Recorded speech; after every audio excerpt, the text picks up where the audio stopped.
All right, good evening and welcome to the Cloverdale City Council. Today is February the 10th. It's approximately 6 p.m. And before I get started, is there a script I'm supposed to read, Irene?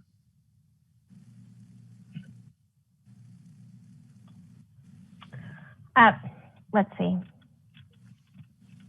It can be the same as last time. It's just letting people know that this meeting is being conducted pursuant to the provisions of the governor's executive order.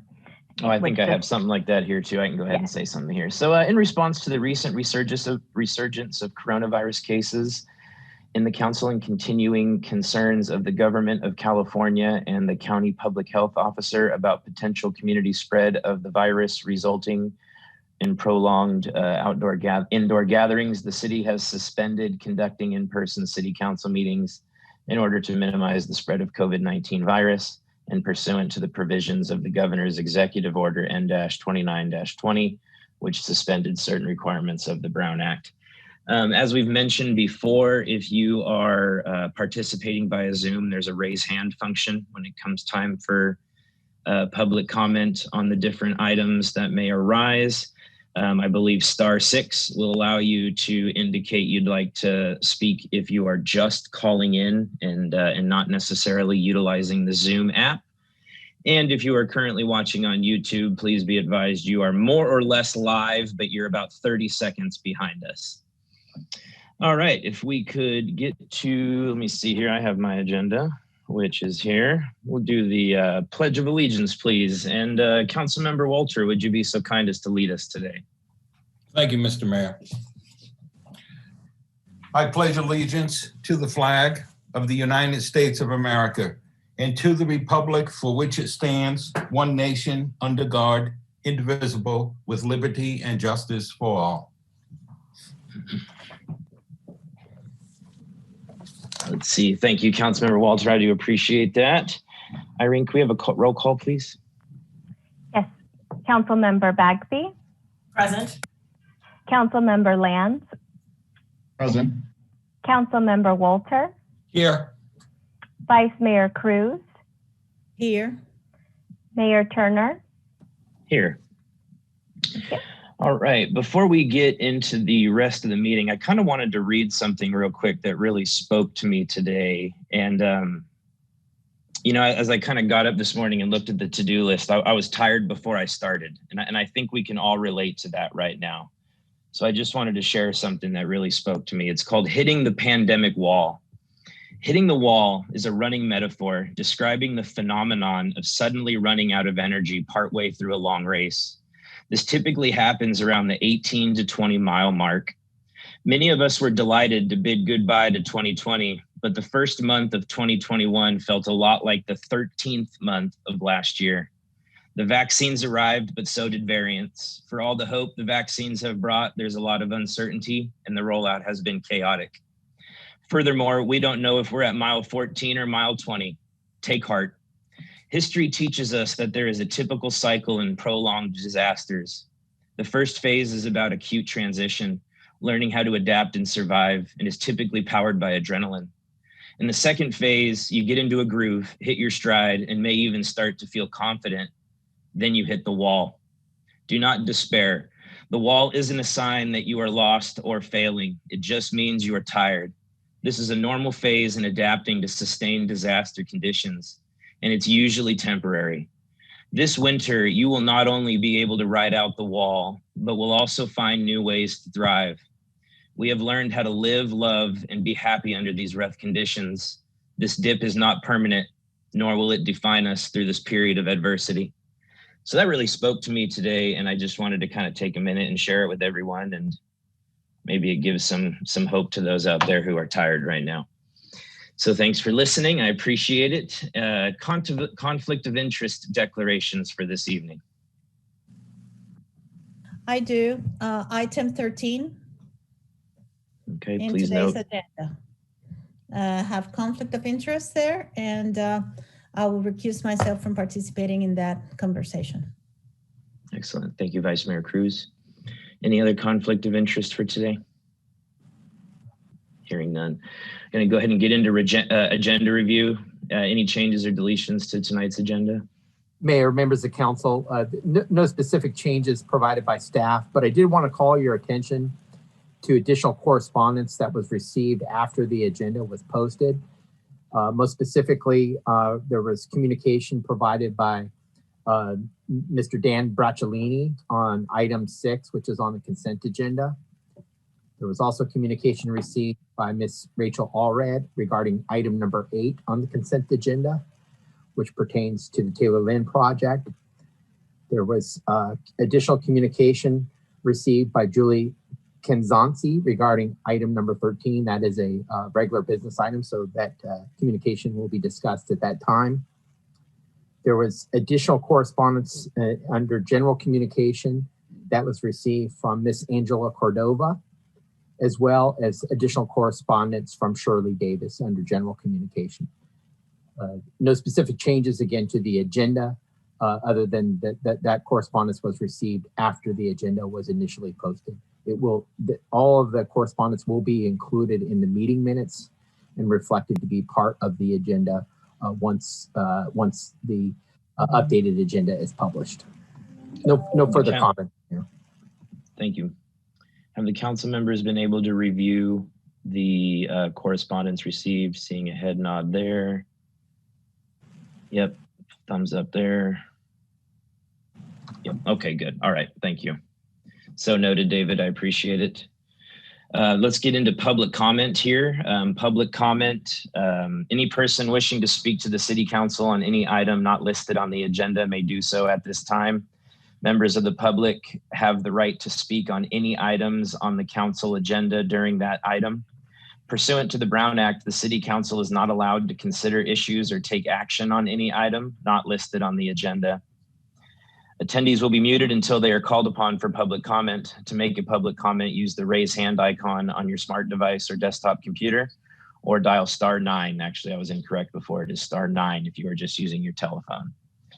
Please listen carefully for myself or the city clerk to address you by name or phone number, and for the audible Zoom notification that you have been unmuted. Once you begin your public comment, your 3 minutes will begin. Emailed comments will become part of the record and viewable online and in the clerk's office. Any hands raised for public comment at the moment, Irene? Yes, I have Wayne Diggs. Excellent, thank you. Mr. Diggs, whenever you're ready.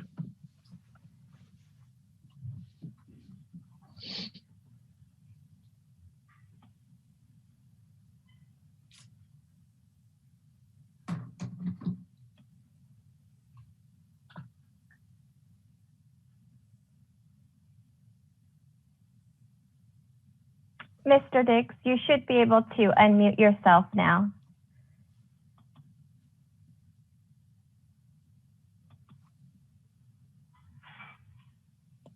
How about that? There you go. Thank you very much. Mayor Turner and members of the City Council, I'm a resident of Clover Springs, and I'm speaking to you tonight as a private citizen, although I am on the elected board of directors for the Clover Springs Community Association. I come to you tonight to plead with you on behalf of the 362 homes in Clover Springs, which are directly adjacent to the open space. No other homes in Cloverdale are as close as we are. Well-intending people have cut up downed trees and brush and left it alongside the trails throughout the open space. The city and both CAL FIRE and our district have viewed this, and the city manager has agreed and has viewed it. All are in agreement that something should be done. We do not want another loss of hundreds of homes as we had in Sonoma County in the last 3 or 4 years. I sent emails over the last month to 2 members of the City Council, and after reminding them tonight, I did receive a response from both of them, but the emails were sent a month ago and 2 weeks ago. We in Clover Springs are not sure if the city takes this seriously.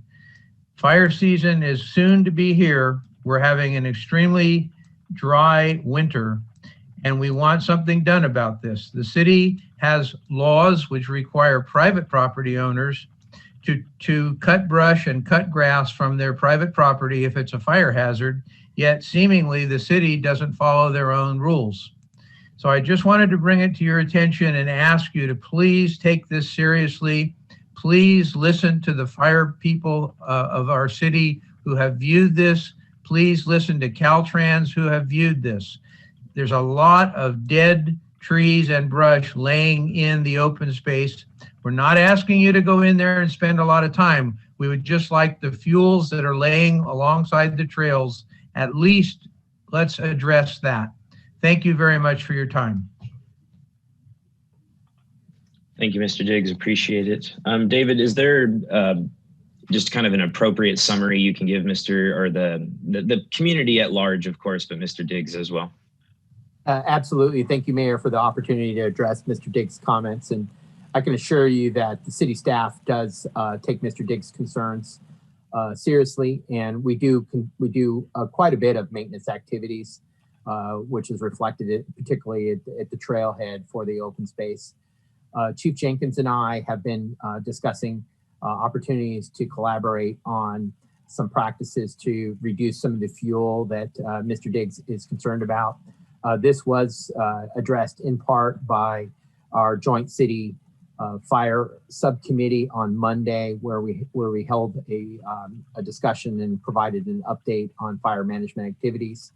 And I think this council did refer this matter to the Public Works Subcommittee for further review and discussion. So this will be an ongoing discussion topic, and I can assure the council and Mr. Diggs that we will be working with the fire district as a separate entity, as well as CAL FIRE, to seek opportunities where we can address fire concerns. We really do rely on our experts from CAL FIRE and Cloverdale Fire District to provide the appropriate management strategies for addressing fire concerns at the open space, and we'll continue to work on that. And hopefully in the near future, you'll see some progress being made with respect to the vegetation that interfaces with Clover Springs.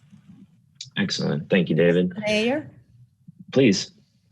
Mr. Diggs, this is Marta Cruz, Vice Mayor, and I also chair the Fire City Subcommittee. We did discuss this at length on Monday, and the city does take every concerned citizens that approaches us seriously.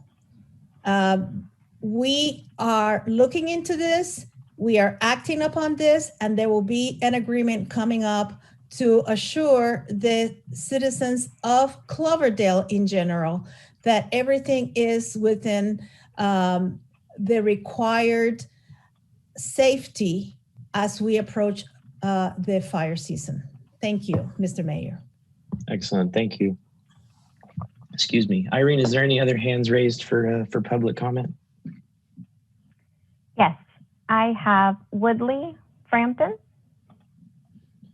Woodley, please. Hello, can you see me? Let me see. I got to scroll over here to the right just a little bit. Yes, we can hear you. Okay, I guess you can't see me, but you can hear me.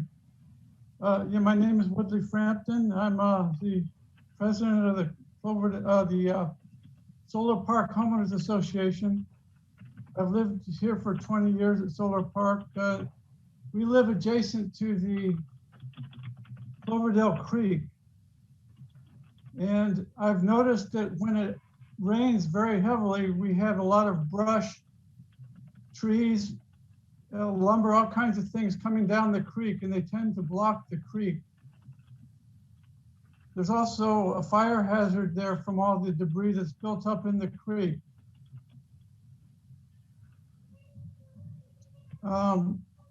This is I feel it's a fire hazard, plus it's a flooding hazard, because when all this debris gets choked up in the creek bed, then the water tends to pile up behind it, just bringing more debris behind it. And it could possibly cause flooding, because we are on a little floodplain right here next to the creek. I know several other properties next to Cloverdale Creek have a history of flooding. Also, these creeks tend to attract homeless people. They tend to like to, be in those areas as you have seen from the areas around the Russian River. So I was wondering if you would have any policy about how we could clean up this creek bed from all the brush and debris that's piled up adjacent to this property.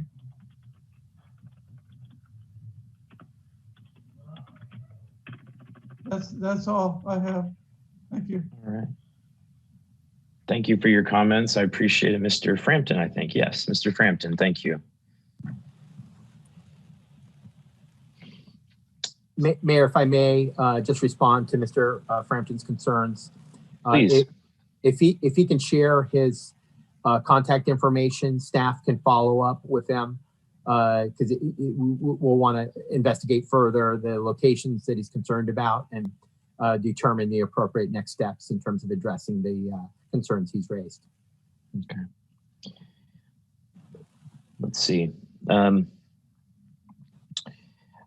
Are you comfortable, Mr. Frampton, in reaching out to our city manager, David Kelly, after this meeting and ensuring that the two of you can connect? The only reason I ask is I don't necessarily assume that you want to share your contact information over this live meeting, and another option would be for you to reach out to Mr. Kelly, our city manager.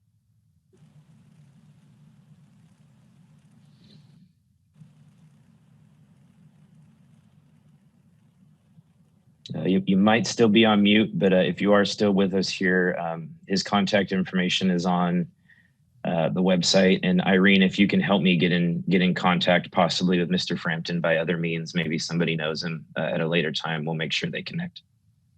Absolutely. I'll try to get in touch with them. Oh, excellent. Thank you, Mr. Frampton. Appreciate it. And just in case that doesn't seem to be successful, let's try and reach out to him as well if the need arises. Thank you. Irene, any other hands raised? No other hands are raised, Mayor. Excellent, thank you. That will close public comment for today. It's going to move us into our proclamations and presentations. And I consider it to be a great honor to read this next proclamation, which is going to declare February 2021 Black History Month in Cloverdale. So without further ado, a proclamation of the City Council of the City of Cloverdale declaring February 2021 Black History Month in Cloverdale. Whereas during Black History Month, we celebrate the many achievements and contributions made by African Americans to our economic, cultural, spiritual, and political development. And whereas Black History Month grew out of the establishment in 1926 of Negro History Week by Carter G. Woodson and the Association for the Study of African American Life and History, an organization dedicated to researching and promoting achievements by Black Americans and other peoples of African descent. And whereas the Association for the Study of African American Life and History, ASALH, the group sponsored a National Negro History Week in 1926, choosing the second week of February to coincide with the birthdays of Abraham Lincoln and Frederick Douglass. The event inspired schools and communities nationwide to organize local celebrations, establish history clubs, and host performances and lectures, becoming a month-long celebration in 1976. And whereas Black History Month honors the contributions of African Americans to U.S. history, among prominent figures are Madam C.J. Walker, who was the first U.S. woman to become a self-made millionaire, George Washington Carver, who derived nearly 300 products from the peanut, Rosa Parks, who sparked the Montgomery bus boycott and galvanized the civil rights movement, and Shirley Chisholm, who was the first African-American woman elected to the U.S. House of Representatives. And whereas the Black History Month 2021 theme, Black Family, Representation, Identity, and Diversity explores the African diaspora and the spread of Black families across the United States. And whereas the observance of Black History Month calls our attention to the continued need to battle racism and build a society that lives up to its democratic ideals. And whereas the City of Cloverdale continues to work toward becoming an inclusive community in which all citizens, past, present, and future, are respected and recognized for their contributions and potential contributions to our community, the state, the country, and the world. And whereas the city of Cloverdale is proud to honor the history and contributions of African Americans in our community throughout our state and nation, now therefore be it proclaimed that the City Council of the City of Cloverdale does hereby declare February 2021 as Black History Month in Cloverdale and encourages all citizens to celebrate our diverse heritage and culture and continue our efforts to create a world that is more just, peaceful, and prosperous for all. Dated February 10th, 2021, so ordered by myself, the mayor, Jason Turner. Any comments or anything about this wonderful proclamation that we were able to read this evening? Well, if I could, Mr. Mayor. Please. You know, I usually don't watch television during the day, but today I was watching Modern Marvels. I don't know if you've ever had the opportunity to watch that, but one of the things that came about, they were discussing peanut butter. And of course, Washington actually invented the peanut butter, but he also took the soybean to the next level. And he hooked up with Henry Ford when they were building cars. And the soybean oil was actually used in parts of the Ford product. The plastic knobs that roll up and down the windows and quite a few other things. So I just thought that was interesting. And if you have the opportunity, very good history on peanut butter and George Carvel and his inventions. So 300 of them very easily. So. Thank you, Councilmember Walter. Appreciate it. Any other comments from the council at this time? I have a comment. Vice Mayor Cruz, please go ahead. Yes, now I appreciate this proclamation. As a descendant of slaves on the island of Puerto Rico, I'm always standing for the diasporic community in the world, is because the contributions of Africans who were enslaved in the early times of colonization is very much undermined. And this kind of proclamations definitely brings about the contributions and the value and the diversity of this country and the pillars on which it stands. Thank you. Thank you. Irene, at this point, I'd like to offer if anyone from the public would like to share any words. Have you noticed any hands raised? No hands are raised, Mayor. Excellent. Thank you very much, everybody, for participating with that. Next, we're going to move on to the student liaison reports. I see we have Summer Lands here today with probably one proud papa, seeing the photos I saw earlier. Please, whenever you're ready. Thank you, Jason. Okay, so first we have been continuing in the 3x3 at school, and so far they're saying that it is more successful than the original schedule. And second, we are happy to announce that we are starting conditioning for sports that are actually going to be in season. They are allowing tennis, cross country, and track so far to go into season and actually compete. And hopefully soon they're going to do the same for softball and baseball. Second, they are hoping to get the staff vaccinated starting next week. We're going to start off with small groups of staff and then progressively work the rest of everybody into it. And then finally, they did get to order caps and gowns for all of the seniors this year, which even if they don't end up having some form of a graduation, which they are still planning, they at least get to have their gowns for their senior.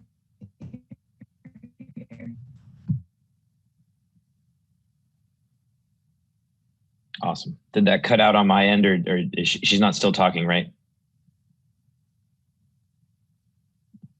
Oh. She always has a lot to say, but I think she's done.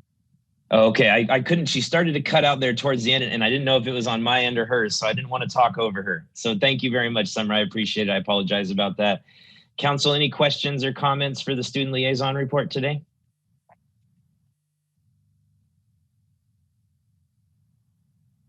Okay, hearing none. Any questions from the Mayor, if I could.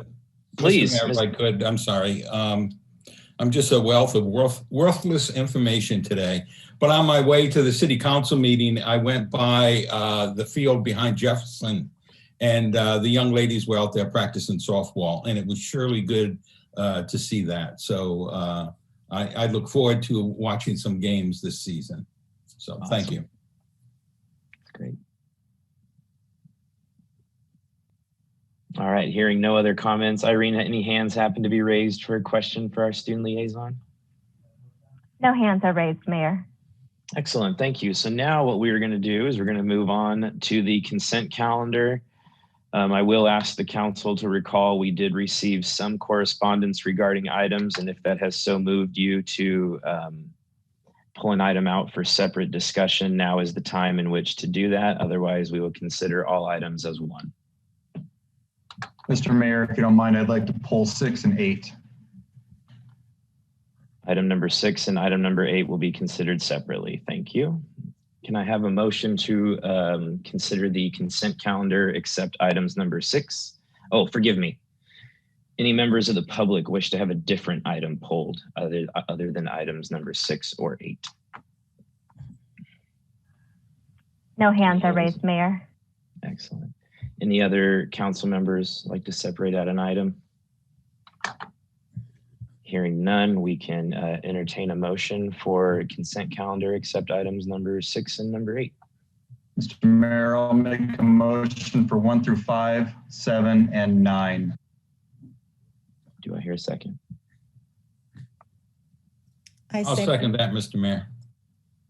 Sounds like we had a motion from Councilmember Lands, a second from Vice Mayor Cruz.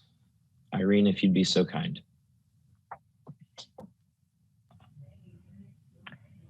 Councilmember Walter, Aye. Councilmember Lands, Aye. Councilmember Bagby, Aye. Vice Mayor Cruz, Aye. and Mayor Turner. Aye. Thank you. Thank you. Now, if we could address item number 6, which is resolution appointing the engineer of work for the Cloverdale Landscaping and Lighting Assessment District for fiscal year 21 and 22. Thank you, Mr. Mayor. Mr. Bracciolini wrote a pretty lengthy letter with some good points in it.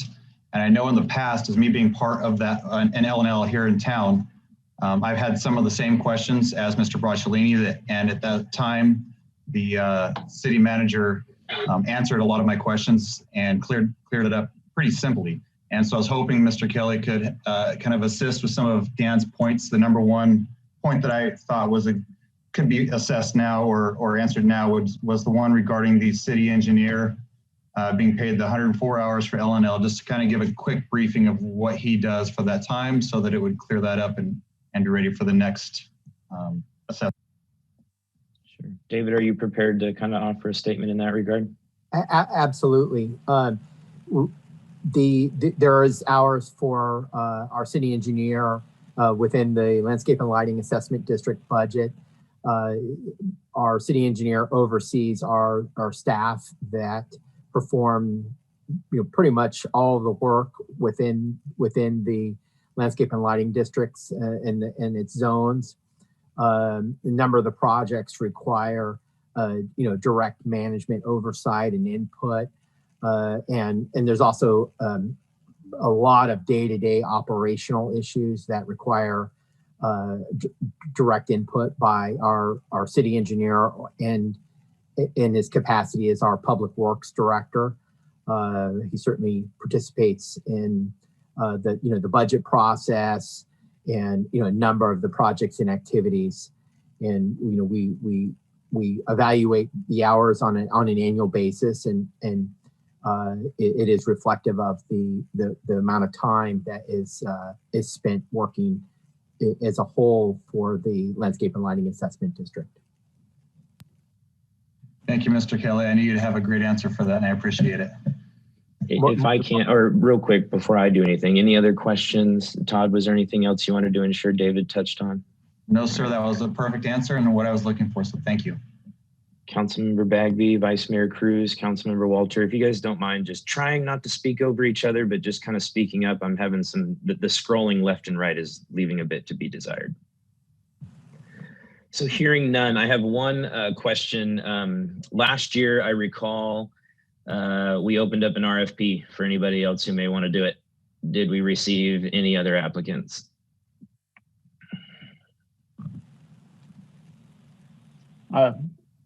Mr. Mayor, this is Mark Rincon, your city engineer and director of public works. We did not do any solicitation this year for professional services. Agreed. Did I remember correctly that last, if you want to call it fiscal year or engineering year or last study, we did open up an RFP to see if anybody else wanted to? That's correct. And did anybody else apply? Nobody else did. Thank you. We got to remember this is qualification based, and since Coastland's been our engineer for LLAD for a number of years, everyone kind of saw this as not an ideal opportunity for them to step in. Understood. Any other questions or comments before I open it up to the public? Hearing none. Irene, are there any hands raised on this topic by chance? No hands are raised, Mayor. Excellent. I'll bring it back to the dais. We have action to take should we decide. Mr. Mayor, I'll make a motion for number 6. Do I hear a second? I second. All right, we have a motion by Councilmember Lands, a second by Vice Mayor Cruz. Irene, if you'd be so kind. Councilmember Bagby. Aye. Councilmember Lands. Aye. Councilmember Walter. Aye. Vice Mayor Cruz. Aye. And Mayor Turner. Aye. Thank you. All right, that takes us on to item number 8. We're going to go ahead and call that one out. Second reading by title only, an ordinance amending the zoning map for approximately 1.41 acres of land located at 669-679 South Cloverdale Boulevard to the multifamily residential R3 zoning. Thank you, Mr. Mayor. I wanted this one pulled because I personally am not going to vote for it. And second off, we had a lot of correspondence that came in against this. And so I wanted to make sure it was voted on separately. Thank you. Are there any questions or any additional information that we might need from city staff, considering the information we addressed last meeting and the correspondence that we have received since? There's no additional information. This is a procedure for adopting ordinances. It's an introduction, second reading, and then takes effect 30 days after that. We haven't received any additional information about the project that would change what was considered at the last council meeting. All right. Irene, any hands raised in the public by chance? No hands are raised, Mayor. All right, I'll bring it back to the dais. We have action to take should we decide. Mr. Mayor, I'd like to offer the resolution as submitted. Do I hear a second? I second. And for the record, it's actually it's a second reading of an ordinance. Let me amend that, Mr. Mayor. I'd like to move forward with the second reading of the ordinance. Thank you, Jose. Thank you, Councilmember Walter. Do I hear a second? Thank you for the clarification. I second. All right, we have a motion by Councilmember Walter and a second by Vice Mayor Cruz. Irene, if you'd be so kind. Vice Mayor Cruz. Aye. Councilmember Bagby. Aye. Councilmember Lands. Nay. Councilmember Walter. Aye. And Mayor Turner. No. All right, moving right along. We are into, let's see here, new business. We have a presentation and acceptance of the fiscal year 2019 budget, or sorry, fiscal year 2019-2020 City of Cloverdale audited financial statements. David, if you want to go ahead and introduce, I know Susie's going to do a lot of the heavy lifting on this one, but if you don't mind getting us started. Mayor, if I can, I just want to mention item number 10. Forgive me. Thank you. There is a communication. Yes. Let's get us back on track here. Communication, there's a memorandum regarding Cloverdale SB 1383, which pertains to short-lived climate pollutants. I took a moment and read it. It has to do with our organic solids and things of that nature. And so, David, do you want to kind of give everyone a quick summary and we can see if there are any questions. Absolutely. Thank you, Mayor and members of council. The communication in your packet is a letter from Zero Waste Sonoma. Zero Waste is formerly referred to as the Sonoma County Waste Management Agency, and we currently are a member of the Joint Powers Agreement along with our other member cities in Sonoma County, and they jointly plan solid waste issues for Sonoma County, including Cloverdale. What this letter is doing is drawing attention to some new legislation that was adopted by the state of California, specifically SB 1383, which takes effect on January 1st of 2022. There's a lot of planning efforts underway to facilitate implementation of this new legislation. So we wanted to bring it forward so that council is fully aware, as it will require our solid waste customers within the city to implement new practices relative to addressing particularly food and organic waste.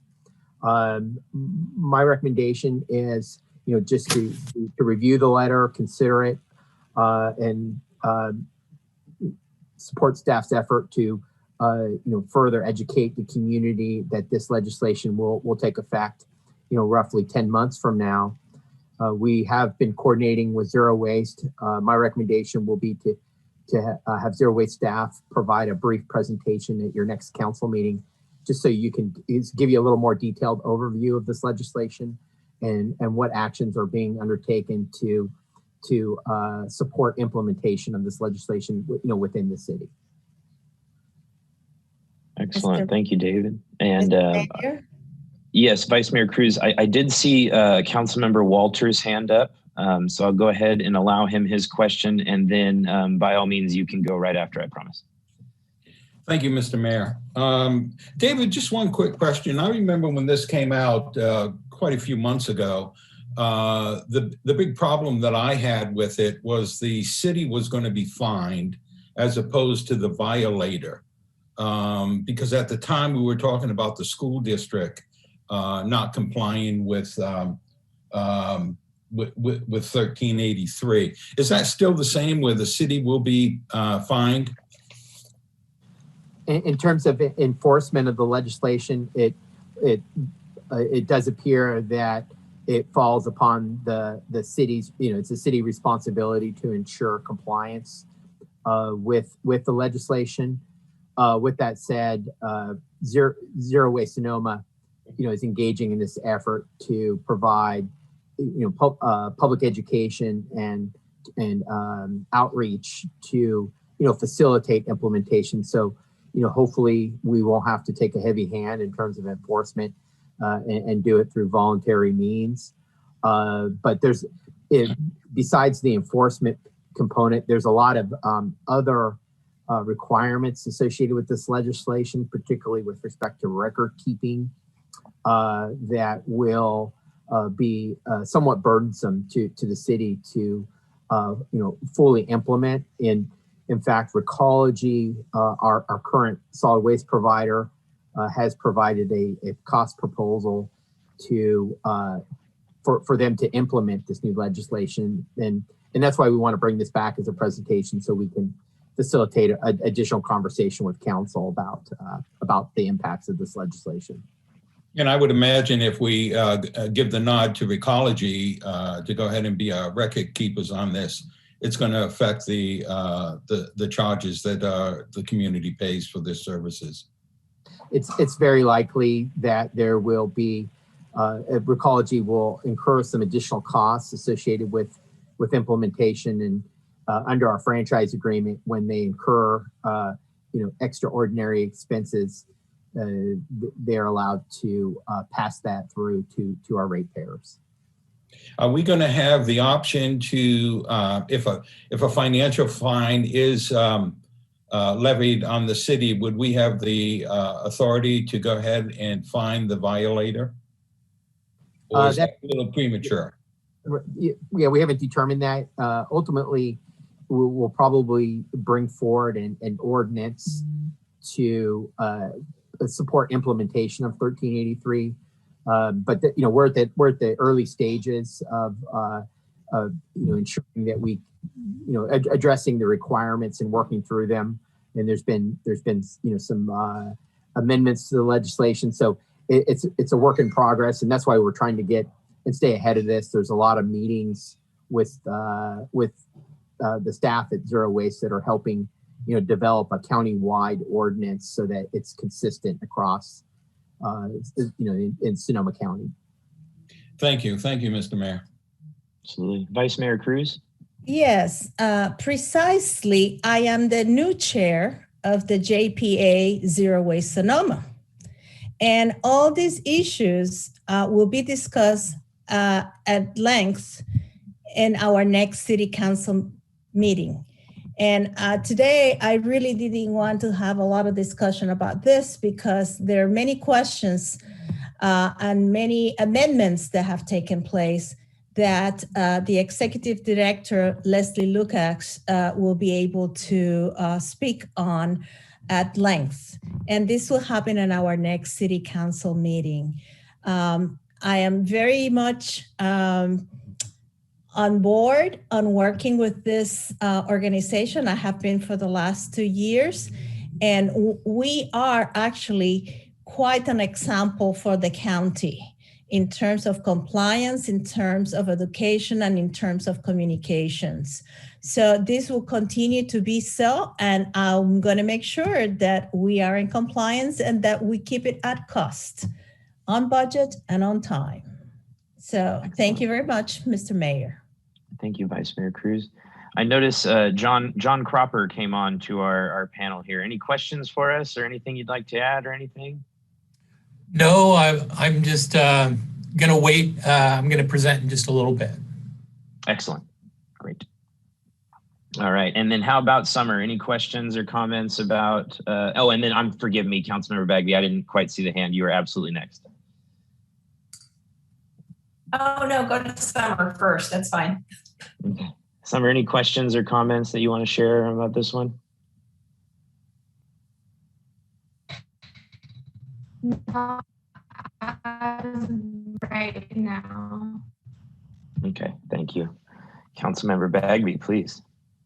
Sure. Yeah. Hopefully we'll see, Cloverdale High School students leading the way on this. I think everybody knows how important this topic is, and it's going to take some adjustment. I mean, right now everybody who has a green bin in single family residences, we're able to, put our food debris and our composting in. But I know that some of the multifamily houses, they don't even have green bins. So that's low-hanging fruit. So hopefully we can get that done, because I think people are mostly, pretty anxious to comply with this because we know how urgent it is. But I also want to take a moment to congratulate Vice Mayor Cruz for her being voted in as a chair of Zero Waste. I served on that board. It is a wily and interesting group of folks, and I want to wish her best of luck herding that particular group of cats in the future. But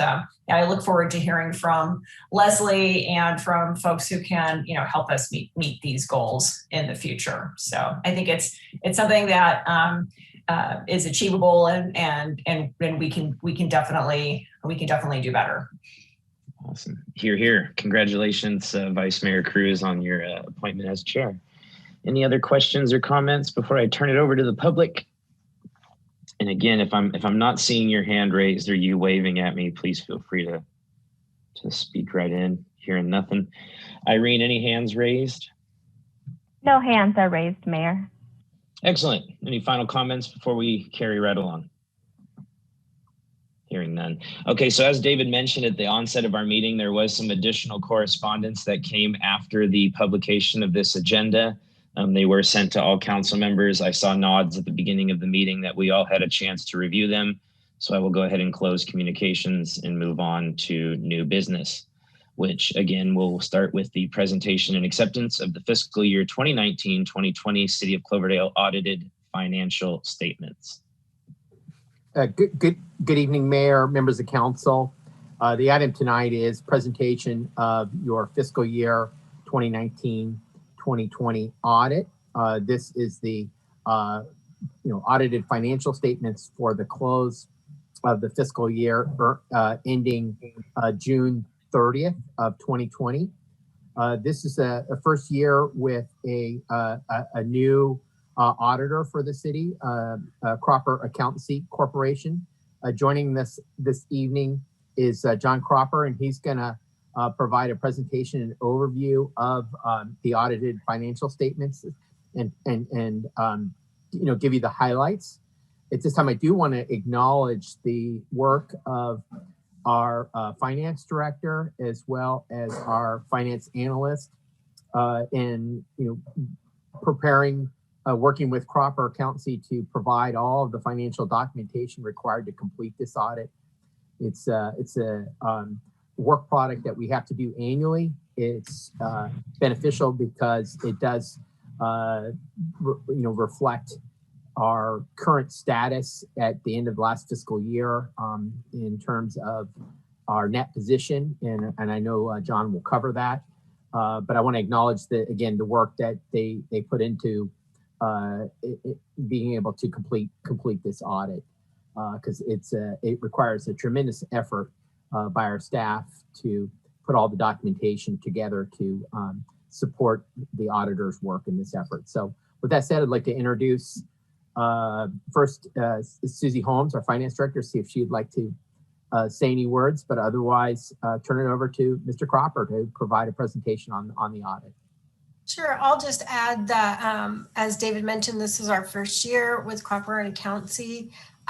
It was a little strange being that we were all in COVID land and trying to get all the documentation that's required for a first year audit.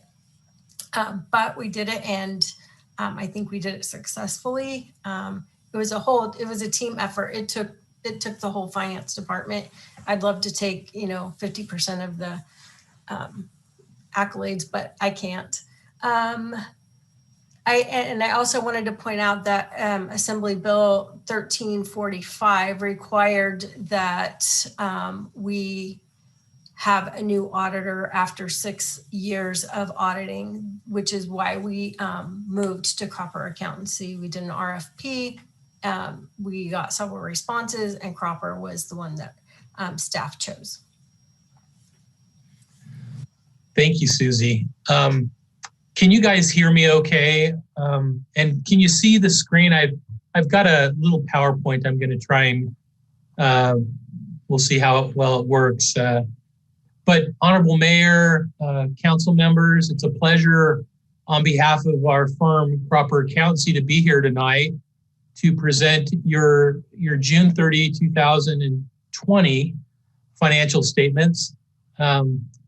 As Susie said, it was a different kind of year and a different kind of audit. And I think we were prepared and we came through it. It's probably a little later in the year than we hope to be here next year, probably a little earlier. But so far as presenting and helping the council understand the financials, let's just kind of dive in. And if you can see the screen there, the first thing that I want to do is go through this PowerPoint. It's like 5 slides. And then after that, we'll go and do some questions. You guys can ask me questions if you've gone through the financials. Then, and I know it's tough. I know it's tough to go through those financials. And if you were able to do it, congratulations. If you weren't able to do it, I can point you to the stuff that matters. The first thing that matters, and the first thing the council does, is they hire an auditor. You hire an auditor. The council hires the auditor to express what's on page 1 of the financial statements, which is that you have an unmodified audit opinion. That's good. If the auditor had problems, he would say something like, except for, we had a restricted area, we couldn't get enough information. My wife thinks it's a good time to call, so we'll have to kind of put that on mute for now. there are a couple reports that you'll see in there. The most important one is that audit opinion that has a clean opinion. There's also in the back, page 75, an internal control over financial reporting, compliance, and other matters. We are not auditing your internal control, but there is a report in there as we go through your audit and we use your internal controls. A lot of times there's observations that we may have that, you know, a lot of cities consider the byproduct of what we say. You know, they actually love it. That said, it's not often that we come up with a material comment or something like that. It's mainly, you know, hey, we think you could do better here. How are you doing? And how are you doing this? And how are you doing that? Also, and I'm not sure if you have this in front of you, Susie and I were talking earlier today, there's a SAS 114 letter. I call it the SAS 114 letter. It's required communications to the council, those charged with governance. And in that letter, we kind of talk about important sensitive estimates, like how much we relied on, you know, some of these new GASB pronouncements. You've probably heard about GASB 68 and 75, which are pensions and OPEBs. It's turned out to be quite a bit of your financial report. We do get evaluation, we do, you know, and it's based on estimates that obviously discount rates and various things that the actuary is assuming and they disclose in your financials. I think it's in note 13 or 14 if you wanted to get into it. But as I'll point out in just a minute, those payables for 75 and also for 68 are significant, right? I think you're around on the pension around 7.5 million and somewhere in the 3 million area on the OPEB. And so that has, you know, those are not cash things that you have to deal with now, but on your government-wide financial statements, they are there and they do affect your equity area. And I say equity area, when I speak of equity, I'm speaking of fund balance. I'm speaking of the money that you have to spend as a city. When I speak of things, because you have more than one financial statement, you actually have two sets of financial statements at a minimum, the government-wide and the fund balance. And you as a council deal mostly with the fund balance, the budgetary, the current economic resources of the city. The government-wide is kind of the full economic power of the city. So there's two of those that were brought to us by GASB 34. All right, I do talk a lot, so I better get going here. You had a single audit this year. You had some money come in from the FAA that was above $750,000, which means that you're required to have a single audit. And we go in and look at the grant, and we had no findings on material weaknesses there. And we'll talk a little bit about the year-end stuff so far as pension and OPEB. There's always adjustments when you go from one auditor to another, when, you know, some of the expectations that there are, and I think it falls into that category. Susie is absolutely competent, and the city is absolutely doing fine. Noteworthy items, okay.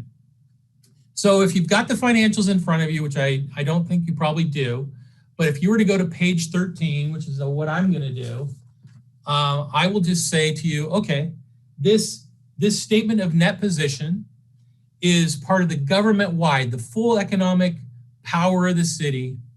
You had assets of 120 million, liabilities of about 22 million, and the net position, what's left is 101 million. So that's like your equity section, if I can talk to the business people.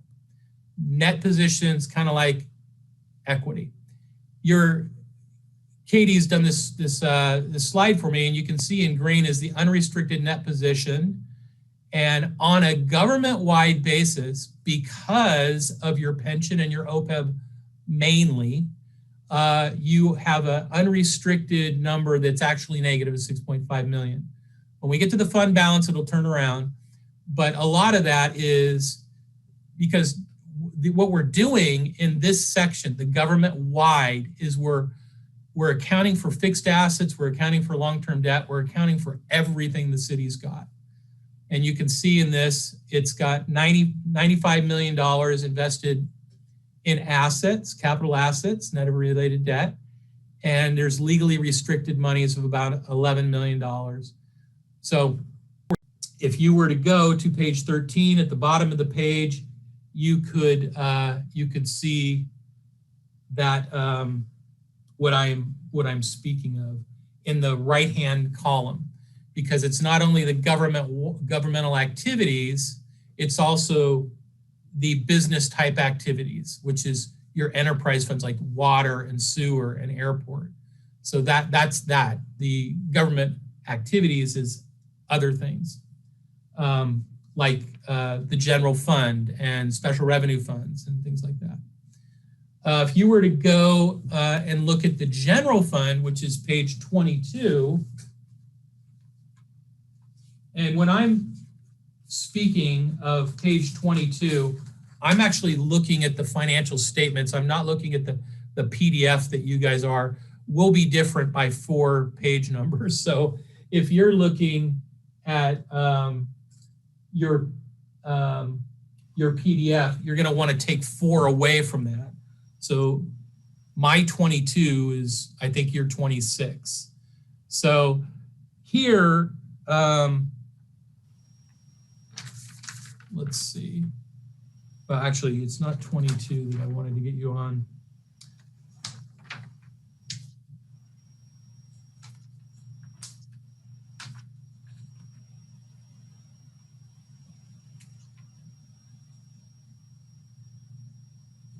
Page 19. So anyhow, you've got your assets of a little over 6 million on more of a budgetary cash basis. Your liability is about 1 million, and then the fund balance, it reverses to go positive to 5 million and change. Now on this fund balance, which is again the equity section, you've got 2 sets of financial statements. The unassigned balance area there, about 2.687 million, it's in green, is kind of available. That's kind of like your checkbook balance. After you take all the things that you have come in for assets and all the things that go out for liabilities, you're left with that fund balance. And it's segregated. Some of it's restricted, some of it's committed. Commitment is when the board or the actual council says, we want to commit this.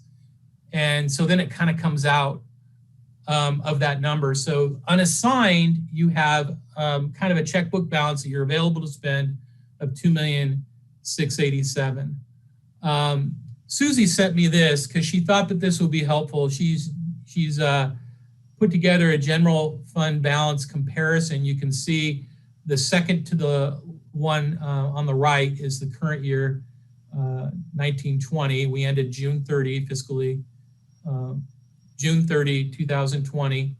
And you'll see the unassigned of $2,740,000. I think that actually has an extra $53,000 for prepaid in it. And the committed of 1.8 and assigned 451,000. So that's kind of what you've done with your equity section for the general fund. Let's see. Okay. So Katie in my office put together this. This is a very condensed financial. I'd also encourage you to look at your MD&A, the management discussion and analysis. For people that are not inclined to understand the numbers, it kind of explains what's going on in comparative tone. You know, the financials are made up of the opinion, the MD&A, the financials, and the notes. And then in the back, there's also some required supplementary information. But here you can see for the general fund, which is what you're mainly concerned about, and you I'm sure watch this like a hawk. The revenues were about $7.6 $1.5 million. The expenses were very close to that, so you're just slightly off. And then you have some transfers, and the net, the change in the fund balance, it's a positive $734,000. That number is going to get added into your equity. So when we talk about adding to the equity, you don't have to do that as a government, but it's always a little bit of a good thing, especially when you're trying to provide for all the effects of pension nowadays. And so you can see the ending fund balance is $5,082,000 there. And apparently that's page 17. That's what Katie's putting on there. So you can look at your financial statements and yep, that's what it is. So page 99 of the packet for anyone who wants to look at that. What? Say it again, Susie. It's page 99 of the agenda packet. Oh, great. Thank you. Okay. Now I told you that we have two sets of balance sheets and income statements and equity sections. The statement of activities is the government-wide way of saying income statement. And so here you see it's broken down a little bit differently. And in the financials, you'll see that it's broken down a little bit different on my page 14, which is where you'd find it in there. It's a little bit different kind of a format where they put the expenses first and then how much was provided by the program activities or the general revenue, those kinds of things. So you can see there's like $17 million. The expenses are about 16, and your change in net position, that's another way in governmental speak of saying net income. It's, you know, you take the revenues minus the expenses, you're going to end up with your net income or the change in net position, which you're going to be adding to the equity position, or in this case, the net position. So just kind of going down through that. So yeah, we've been there. Okay, so let me stop there. And let's just, let me look at your eyes and see if anybody's asleep and if anybody has questions. So go ahead and fire. I know there are some, I'm prepared with some definitions of things if people would like to have me interpret what accounting speak is going on here. Would anybody like to? This is a bad sign if I don't get one question out of the class. Looks like Councilmember Walter, go right ahead. Okay, good. Thank you, Mr. Mayor. John, thank you very much for that presentation. I know Terry, our previous order, always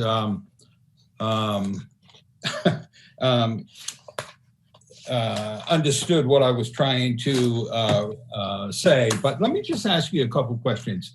Absolutely. You mentioned that our pension is a deficit 7.5 million, if I'm correct. Yes. Now, that's after our ad valorem has been attached to that. Is that correct? If you're asking, and I think what you're saying is we put monies aside in a fiduciary account. And the answer to that is yes, this is a net number.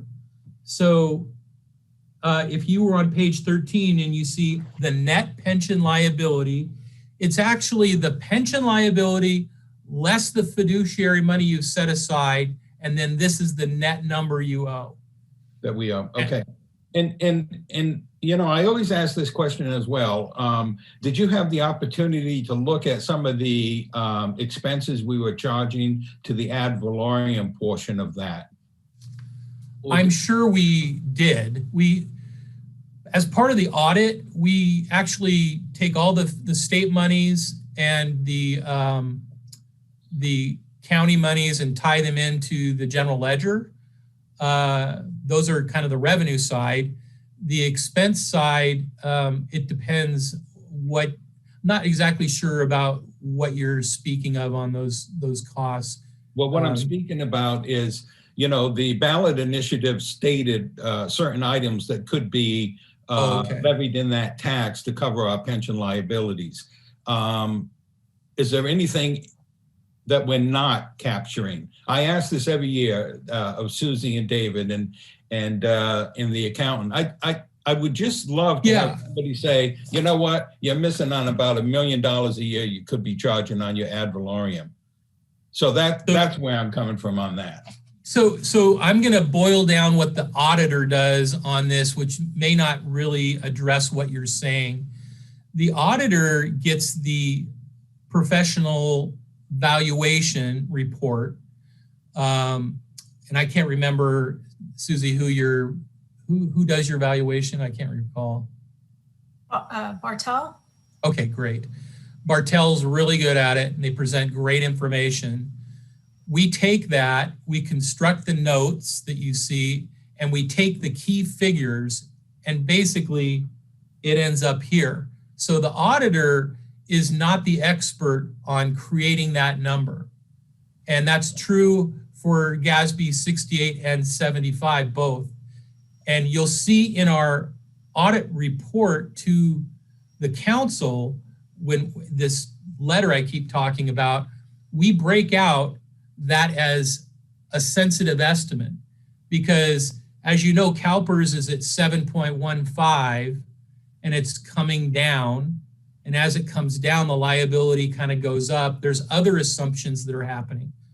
And we just accept all of those informational inputs that your Bartel, your valuation expert, has presented, and we use that information. So I don't think that I'm getting to where you really wanted me to go, but that's the process. Okay, and then just one last question for now. The ending fund balance of $5,082,000. That truly is not a fund balance that's spendable. Is that correct? Some of that is true. Yeah, you're speaking of the $5,082,000. Let's see if I can get to. Because the last thing I want is for the public to think that we're sitting on $5 million and we're not providing services. Absolutely. So if you're at page 15, which is the number you're talking about, you can see it up there where the general fund, it says the ending fund balance of $5,082,415. That number is what you're keying in on. And I'm saying to you that the checkbook number that you really have available, which is what you're getting at, is $2,686,000. And on the slide, let's see, the slide here, you can see in green at the bottom, I put the fund balance number up that you're addressing because it is an important number.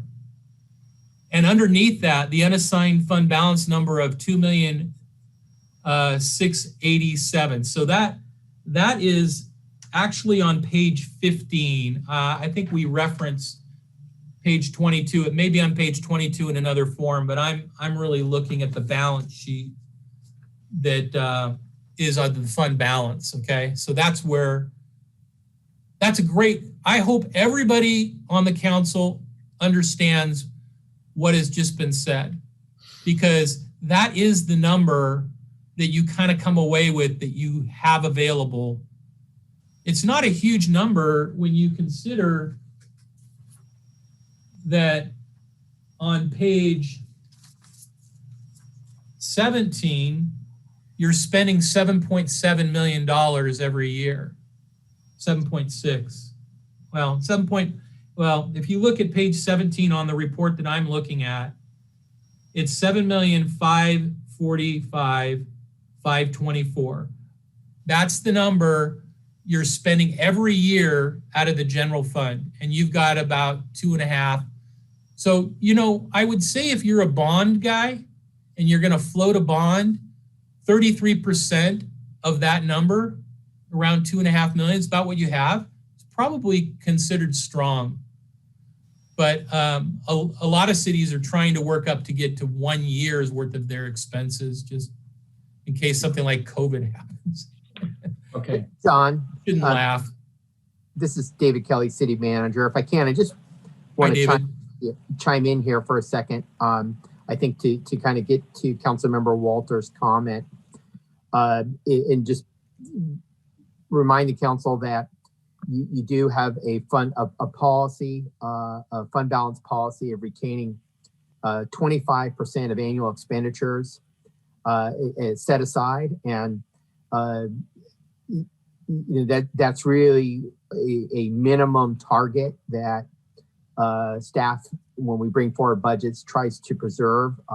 We always like to target a higher percentage when you adopt your budget, so to provide council with some flexibility, during the fiscal year when changes come up and a budget adjustment might be necessary, so that if you do commit unassigned funds, you still stay within your policy of retaining a 25% fund balance. The purpose of that is really important because it speaks to, it's really your savings account that you rely on in case of unexpected emergencies, significant events that may occur that are outside our normal purview, and is really just a good financial practice to retain at a minimum 25%. And as John is sharing with council, some city councils are now opting to try to increase the reserve balance to a higher percentage. 100% is certainly a notable figure. That means you have 100% of your annual general fund expenditure set aside. So if you experienced a catastrophic event, you'd be able to fully fund operations of the city for approximately 1 year. One way to think about it with a 25% fund balance reserve is you could fund the city fully for 1 quarter, or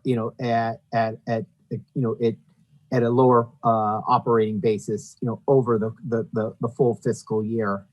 And we've relied on that fund balance, in part, like in this current fiscal year, to help close the operational deficit that occurred during, as part of the budget process, where planned expenditures were greater than anticipated revenue. So just wanted to share that with the council. And then the other portion that council, which again reflects your prudent financial management, is you've set aside some of those funds, some of your fund balance, by committing it to dedicated purposes. Again, it could be vehicle purchases, uncompensated balances for leave, among others, and that's all part of your budgetary process.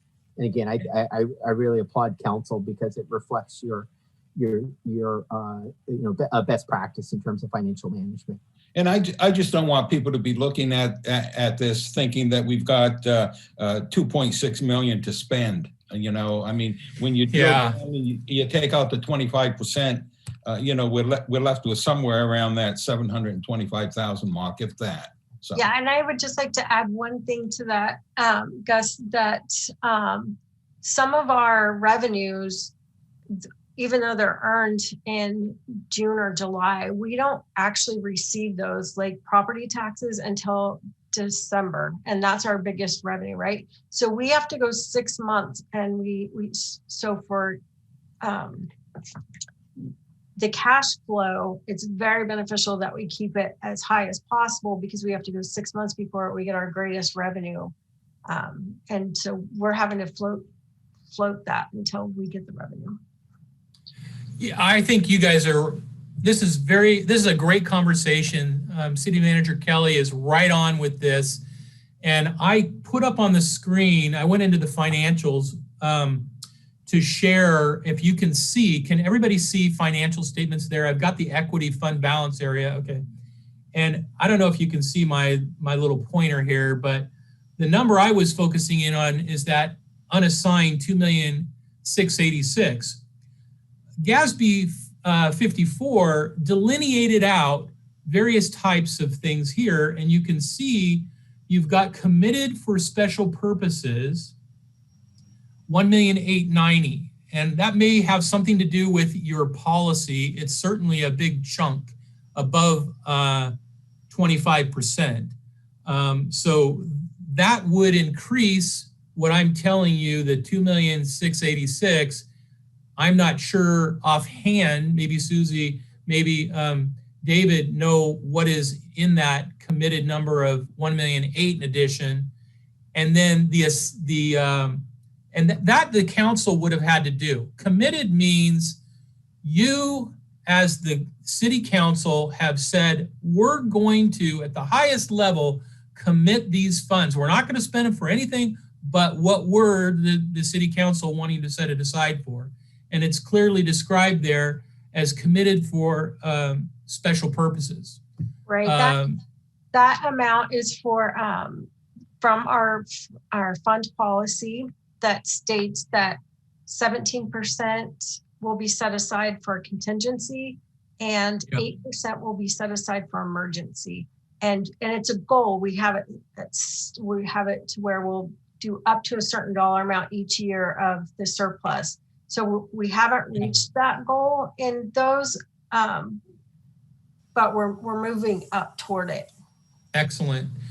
The assigned number there, what does that mean? You got another $451,000 that's assigned. Usually that's kind of a management. They know monies are going to be set aside for police cars or something, along those lines. So anyhow, it rolls up into that line that you see, that first column. If you were to go to the top there, you'd see it's the general fund. These are all major funds here.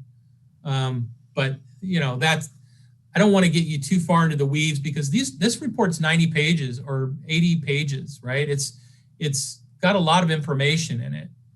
So I tried to keep you focused on two financial statements, the government-wide that has everything that your fund balance has, plus all the capital improvements, all the fixed assets, the roads, bridges, whatever you got in the city, and long-term debt, and your pensions, which is part of the long-term debt.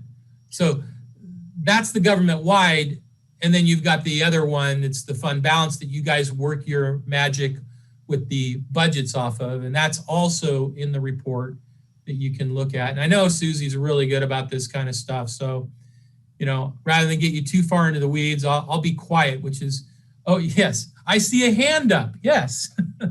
Yeah, Councilmember Bagby, please. Oh, thank you. Yeah, it was great to take a second look at this. We were able to look at it at the police administration and finance subcommittee. I missed you, Gus. You're usually my partner in crime there, but the mayor and I, managed to not get into too much trouble. But I just wanted to thank Susie because actually I'd asked her to make that chart because I was like, could you please have a chart that shows what is, what we see this amount, but that's not really what's available. So thanks. I asked for a pie chart, but you know what? A bar graph is. Oh, you did? Sorry. That is awesome. So yeah, because I think it's really important also to have that visual because that's, it was very helpful to have the pros at the beginning of the report to just kind of give it an overview. Right. But I had a question just about the last page 78. We recommend that the city update year-end closing procedures. So, my take was that the staff is doing a fantastic job of managing the finances we have. Yeah, no, that's exactly right. There's a comment in what would be considered one of those management type of comments. This is very common with GASB 75 and 68 that the auditor gets too involved in booking that material journal entry and they make themselves less independent because they're doing something. We tried to do that before we closed the financials or the trial balance. We did have one material journal related to that, so we had to make that comment. It won't probably be a comment next year. Sure. It's kind of more of a Susie and Bryce and I kind of figuring out how we work together. It's not so complicated. The pension and the OPEB have been around now for a couple years, and the auditors are going, yeah, first year there was no valuation expert. Second year there was. It was kind of a moving target.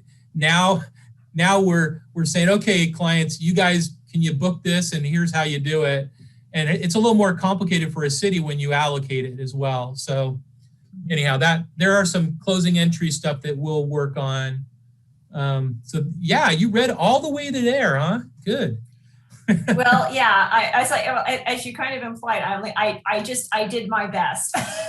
You did great. You did great. I did my best, and it's every year I think I might understand a little bit more of what's going on. But I guess, my takeaway, and I commented on this at the subcommittee meeting, is that it really underscores that we just have to continue on this very prudent, very careful, moving forward to where we need to go, because, the pension obligations it is a really, really difficult challenge. I mean, we're fortunate compared to some other cities that we have the ad valorem to begin with, but we also can't really, we can't overuse it. So, we have to apply it very, very prudently, but we have to be so very careful with our finances and just move that needle and get, even during COVID, work to getting more money into the reserves, because I think that Susie's comments, especially, talking about how we have to wait 6 months to get that property tax, and we're in a different position than a lot of other cities in Sonoma County. We're really, we heavily rely on that property tax. And so I think that that's something to really keep at the forefront of our minds when we're going forward with the budget process this year. And, never let down on that really good precedent that, Gus and earlier council members set, which is getting money in a rainy day fund, getting money in reserves, because as we've learned in the last 2 years between, floods, fires, and pandemics, the next emergency is we have to really just be prepared for it to be around the corner. So that was kind of, that was my takeaway. It really helps. Appreciate the work. And yeah, I mean, I think it speaks so well of the council when I'm able to go to page 17 and see that you picked out what your main revenue is, right? The 5.3 million of the entire 7.5 million. That's in your general fund on page 17. And you must have known that because you went right to that number and you're speaking from memory. So kudos to you guys. You remember, just going through this and understanding it. You're in good hands. Your finances are you added to your bottom line this year. You do have a negative number on the government wide, and that's diminishing. And that's largely because of all this pension stuff, which over time, it's not, years ago, it was pay as you go on the pension, not too many years ago. And you can't continue to do that. So now we're providing for it, and it's ugly. It's scary, but it's on the books. So, there you go. All right, with that, any more questions? Susie, anything else that you want me to comment on, or should I have a comment. Yes. Yes, this is Marta Cruz. Hello, Vice Mayor. I just wanted to say thank you very much for this thorough explanation. And just like Councilmember Walter mentioned, it's very important that our constituents understand where the money is and where the money is going, particularly when it comes to the pension money, because it is something that we don't see, but we must be able to provide to employees. And after being in very many meetings with Council Member Bagby, in our division meetings, our city stands on a good footing in comparison with very many others that are really struggling and trying to have the 25% savings and also the ongoing pension allocations. Now, it's very important that we also continue to do this for people to understand that it's not just free money available for anything that we wish. We all have a very nice long wish list, but it's not going to happen. And that is going to be the big disappointment when we have our budget meeting. At the same time, I appreciate the definitions, because for the common individual who is not working with budget or with municipalities, we don't really understand what is a government activity, or what is the ad valorem, what is this or that other heading. So I appreciate that you went ahead and put that definition into the presentation tonight. So, oh, you're very kind, Vice Mayor Cruz.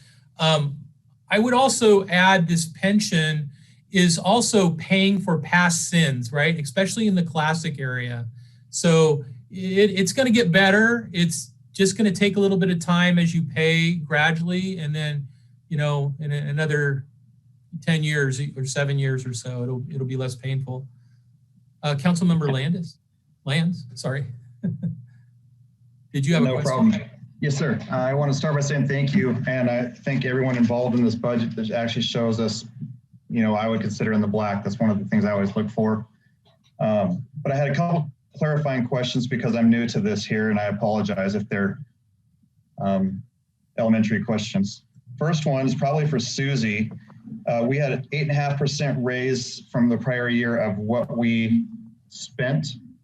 And I was wondering if the majority of that is ongoing or one-time monies.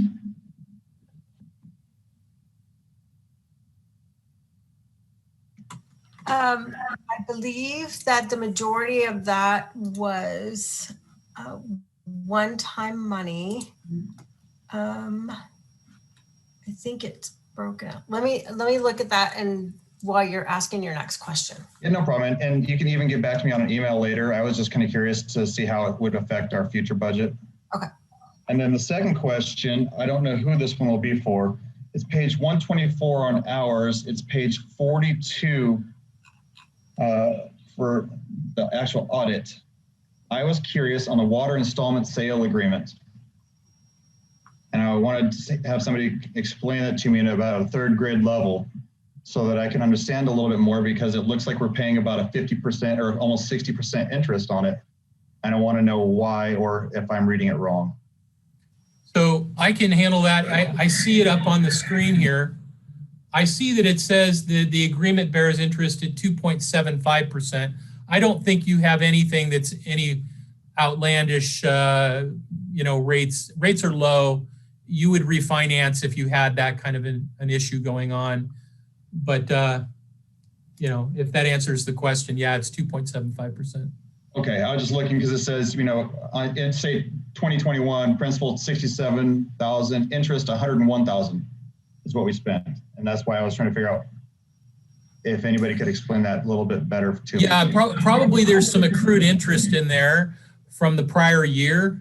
And then you'd add what's on the amortization schedule to that. Okay. So it's kind of doubled up, you're right. And Councilmember Lands, if I can just, for a little more information regarding the you know, what this is paying for, this is associated with a loan that we obtained from USDA for new wells. This was a partnership that we entered into with Bear Republic to help, you know, finance improvements to our water system back in 2014 when we were in drought conditions. And I think what you see with that debt schedule is over time that a flip of the in the interest and principals, where starting in 2026, we start paying mostly, a lot more principal and less interest. And currently it's a little more interest and less principal, but obviously that and those are grouped. Partly the difference there is those are annual numbers for 2021 through 2025, and then they're grouped in five-year increments. So it's kind of like as you with any amortization schedule, as you go through time, you start paying that loan off. Your payments really start being principal, and that's what that's what you see in this debt schedule. And that's kind of how I figured it. It just seemed to me that it's a very high level of interest to be paying on that loan for principal versus interest total overall.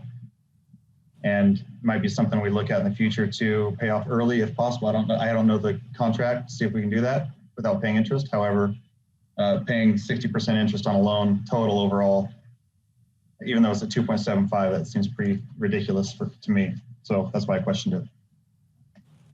Yeah, and I think that answer pretty succinctly there that City Manager Kelly said is with time you pay, it goes, the interest is heavier in the front years, and then towards the end it's very small and the principal is large. So. Oh, I totally understand that. So yeah, okay. Thank you. Sure. Any other questions? Council, any other questions? City staff, anybody? Summer, you gonna solve our financial problems real quick? Not yet. I'm impressed that you're still here. All right, let me see if there are any questions from the public on this item. John, please hang around if you'd be so kind. Irene, sure, any hands raised? Absolutely. Yes, we have one hand from Phil Demery. Phil, whenever you're ready, please. No, that is not, I did not raise my hand unless I touched the phone by accident, so sorry. Oh, no problem.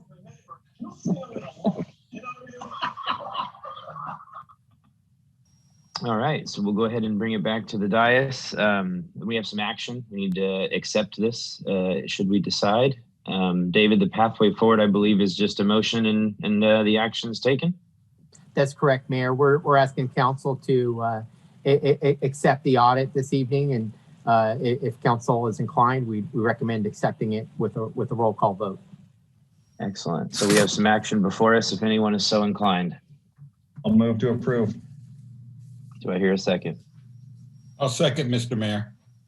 Jose, is everything okay with how that was verbalized? I'm seeing a nod yes. Irene, we have a motion from Councilmember Lands and a second from Councilmember Walter, if you'd be so kind. Vice Mayor Cruz. Aye. Councilmember Walter. Aye. Councilmember Lands. Aye. Councilmember Bagby. Aye. And Mayor Turner. Aye. John, Susie, David, everybody, thank you so much for a wonderful product. It was a very clear presentation. And while the news is good, we will remain timid with our spending and make sure things are calculated moving forward. So again, thank you incredibly for your time this evening. Council, I'm going to go ahead and recess us for 5 minutes. I'd like us to reconvene at 7:38, please. Thank you. Mr. Mayor, before you do, yes, if I could just give a big shout out to our accounting department, Susie and your staff. Wonderful job. It's always nice to see our accountant come forward and let us know that all the money's there and we're doing everything legally. So thank you, Susie. Absolutely. Thank you, Susie. Staff. Thank you, everybody. Love it. Thanks, guys. See you at 7:38. All right. Looks like we have everybody back.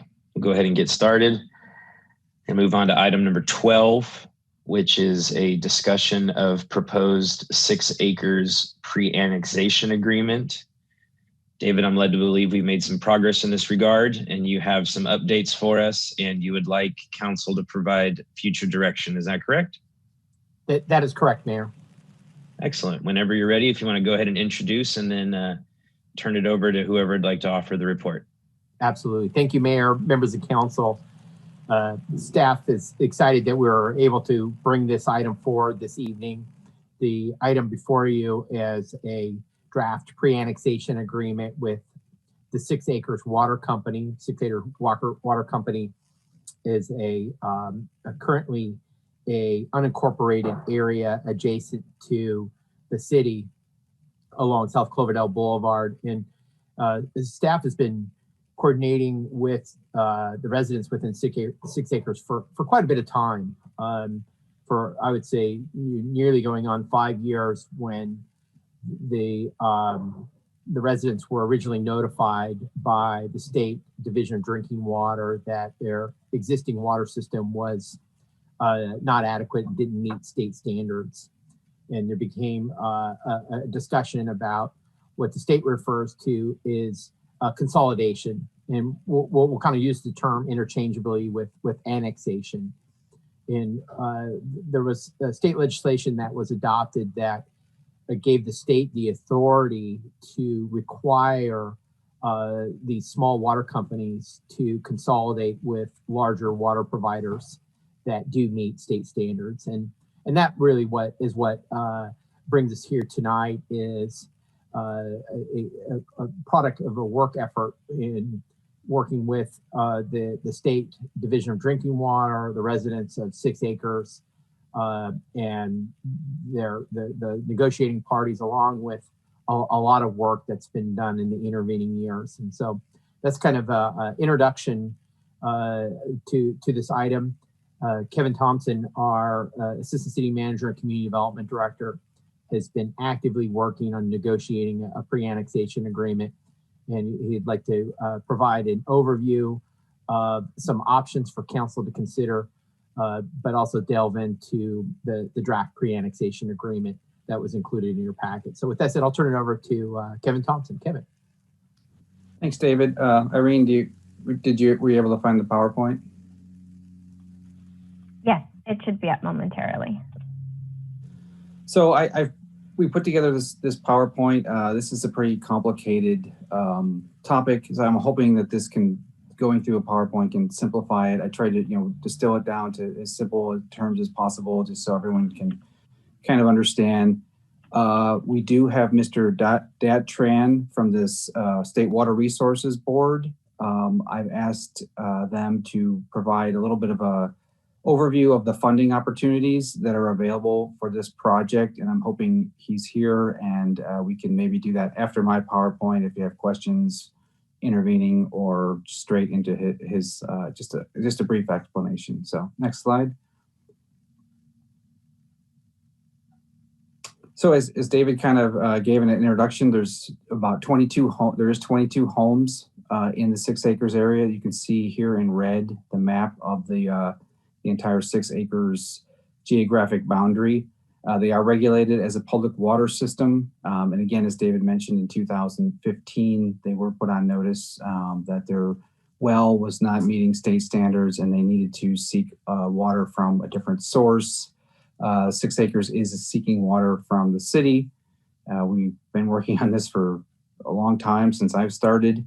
One thing that has happened more recently is what they call a mandatory consolidation, which is where the state is actually saying you have 6 months to come up with something. Otherwise, we're going to step in and sort of consolidate the two of you at our pace and through our process. Next slide. So given that 6 acres needs the water, there's 3 options that we've outlined in the staff report, and I'll just quickly go through those. Option 1 is to annex into the city. That's what's being pursued tonight. And that begins with a pre-annexation agreement attached to your staff report. This allows the city to directly negotiate with 6 acres. The mandatory consolidation, which I just mentioned, is a state-run process. They are required to make findings, have a couple hearings, but at the end of the day, they're kind of dictating how this consolidation would occur. Another option, which is an outside service agreement, which with a master meter, so we would kind of bring water to their border, and there would be a large meter there, and we would water would be distributed through their system. These types of agreements have to be approved by LAFCO.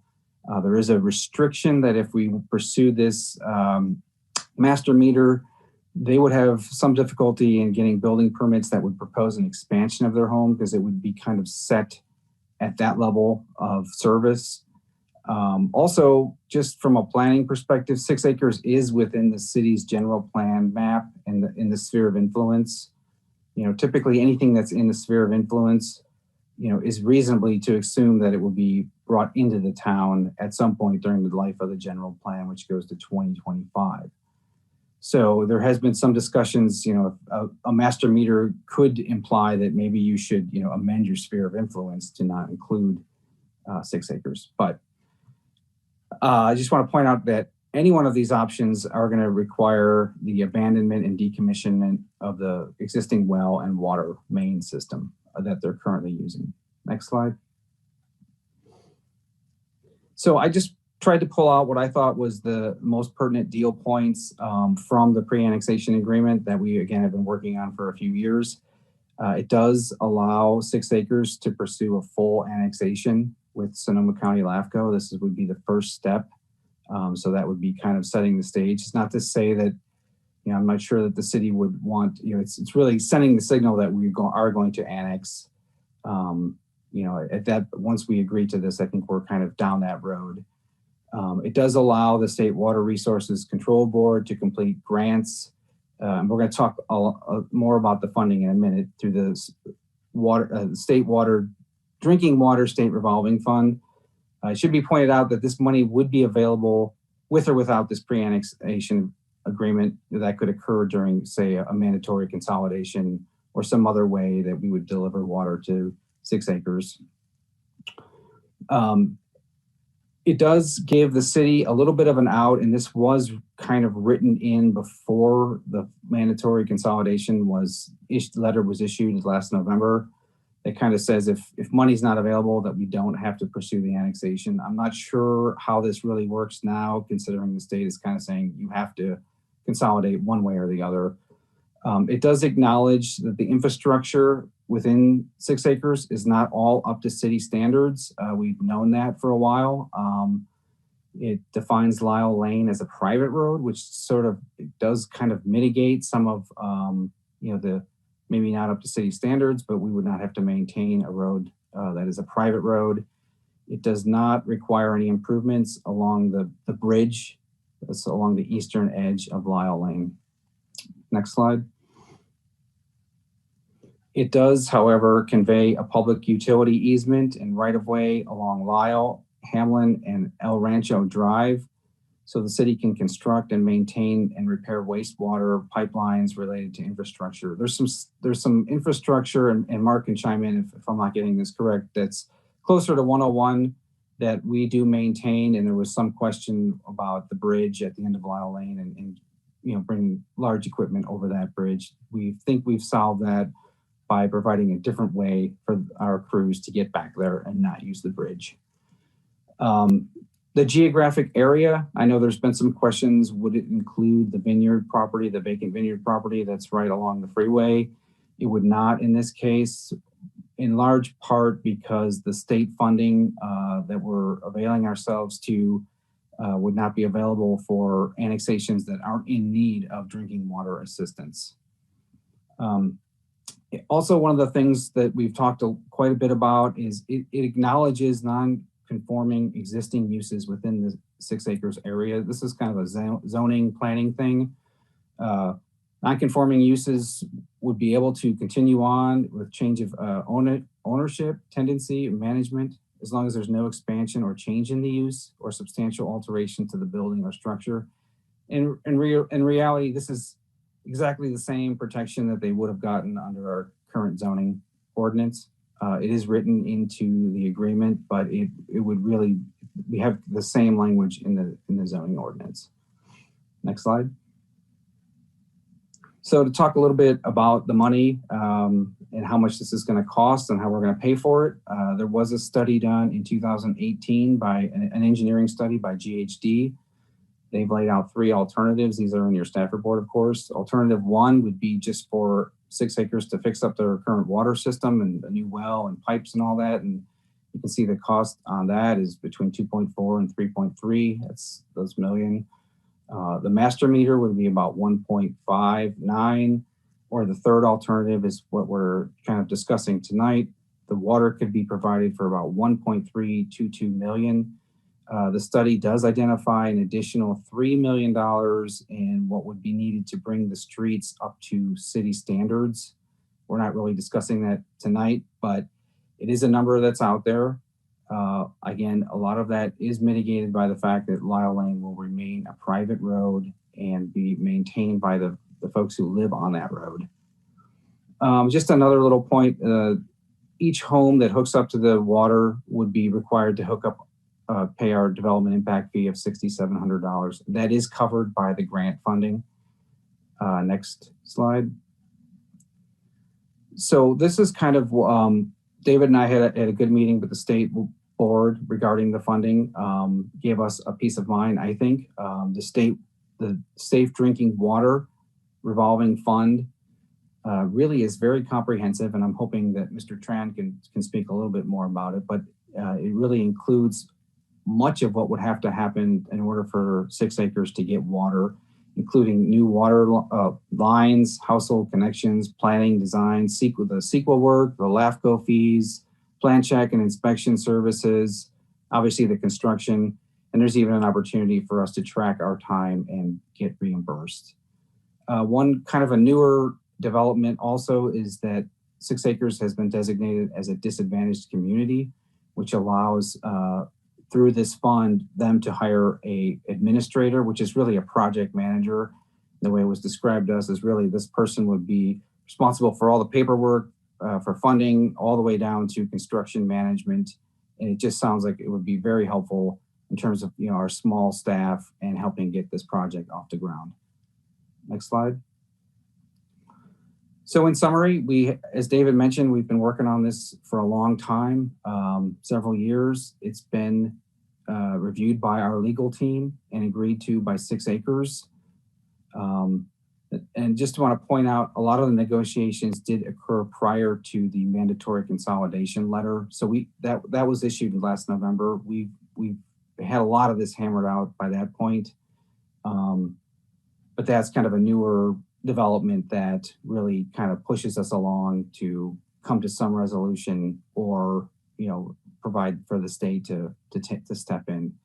And just another note, I don't think it's very common for these mandatory consolidations to take place. In my discussions with a Sonoma County LAFCO, he had not heard of one actually happening, but it is a possibility. The agreement does give us some oversight in the annexation process, so we can directly negotiate with 6 acres. So under a mandatory consolidation, we would not have that opportunity. So last slide, please. So these are the options we laid out in the staff report. We can return at the next council meeting, either for a continued discussion or in consent, formally adopting the pre-annexation agreement. We can abandon the pre-annexation agreement and let the State Resources Control Board proceed with the mandatory consolidation. We can send it back to a subcommittee, or through our discussions tonight, we can come up with a different way we want to proceed. So that concludes my presentation. Irene, I don't know if you see, or if you want to have questions of me and David now, that's fine. Then we can ask Mr. Tran to help us with the funding piece. Yeah, Mr. Tran is on here as a panelist now. And Irene, could you add Bruce Burton as well? Bruce is also has a background in the State Water Revolving Loan Fund and could add valuable information for council's consideration. Just to add to Mr. Thompson's overview, thank you, Kevin, for that comprehensive overview of how we got here tonight. And I want to just share with you that this effort to negotiate the pre-annexation agreement, has had its series of challenges. That the annexation of an unincorporated area like 6 acres, presents a number of policy issues for council, and staff really try to diligently work through those issues. And it's pretty unprecedented that we're faced with consolidating a mutual water company. It's not something where there's a lot of as Kevin mentioned, that it's been done before, so there's not a roadmap that kind of provides us a clear pathway on how to do this.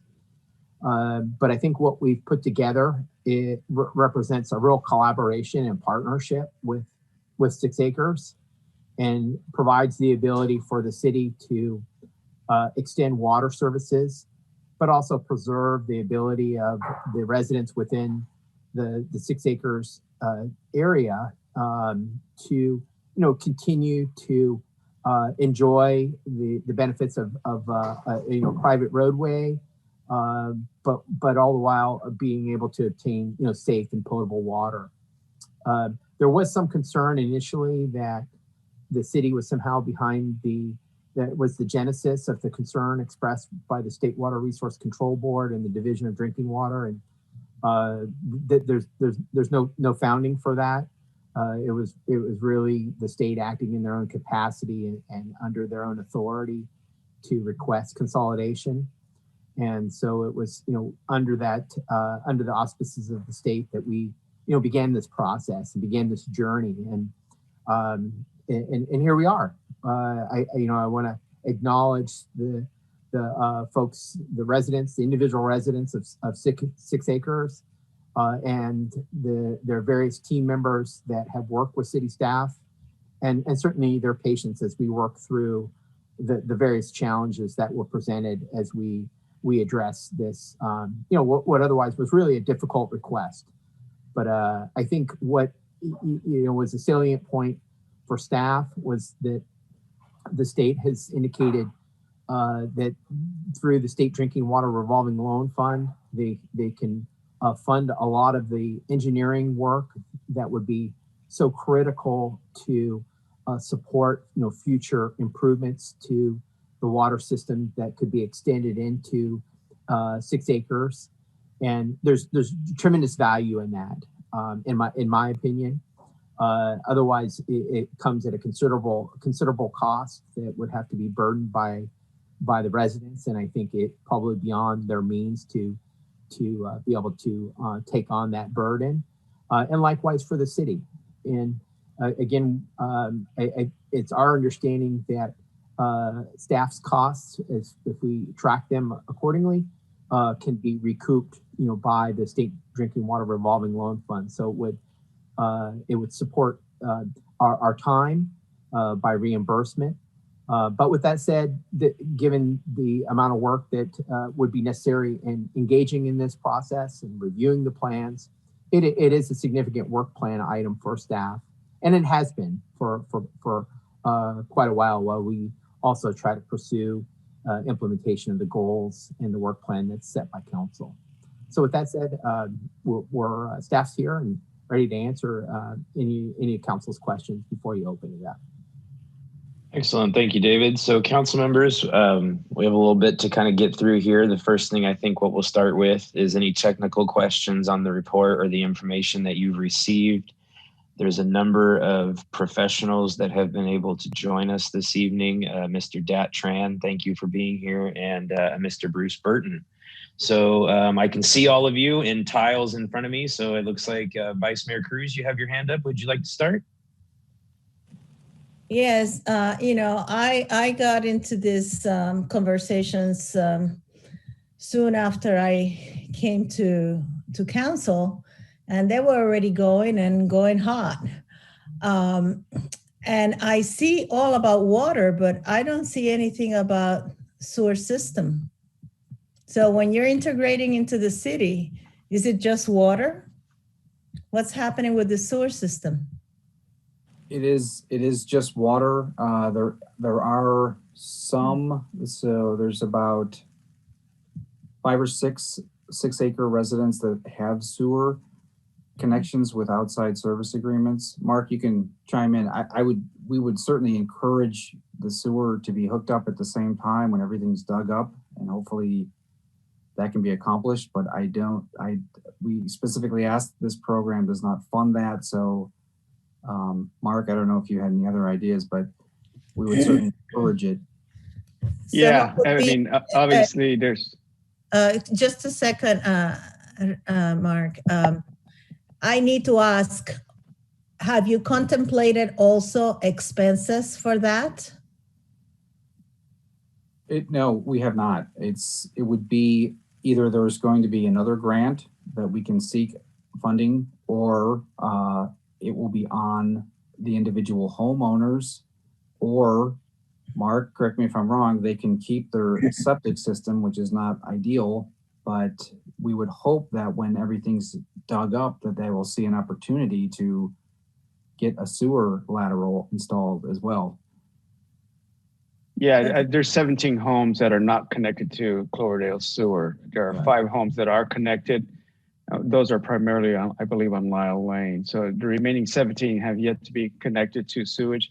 And it depends on their septic systems too, because a lot of them, septic systems throughout the county fail, but they continue to be used by the property owners.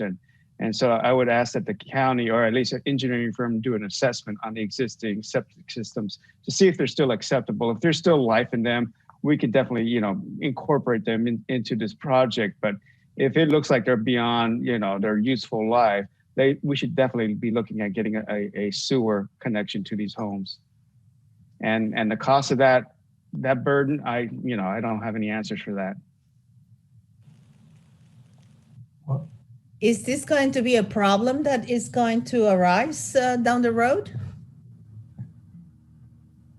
Well, yeah, anytime you have a failed septic system, it's a problem for the residents of the area, that is because you got contaminated waters leaching into the groundwater and also into the surface. So that becomes a problem. It makes its way into the creek there that's bordering the project area, and it's not a good idea. So we do need to, at least a preliminary assessment of all the septic systems that are being proposed to remain within the city limits.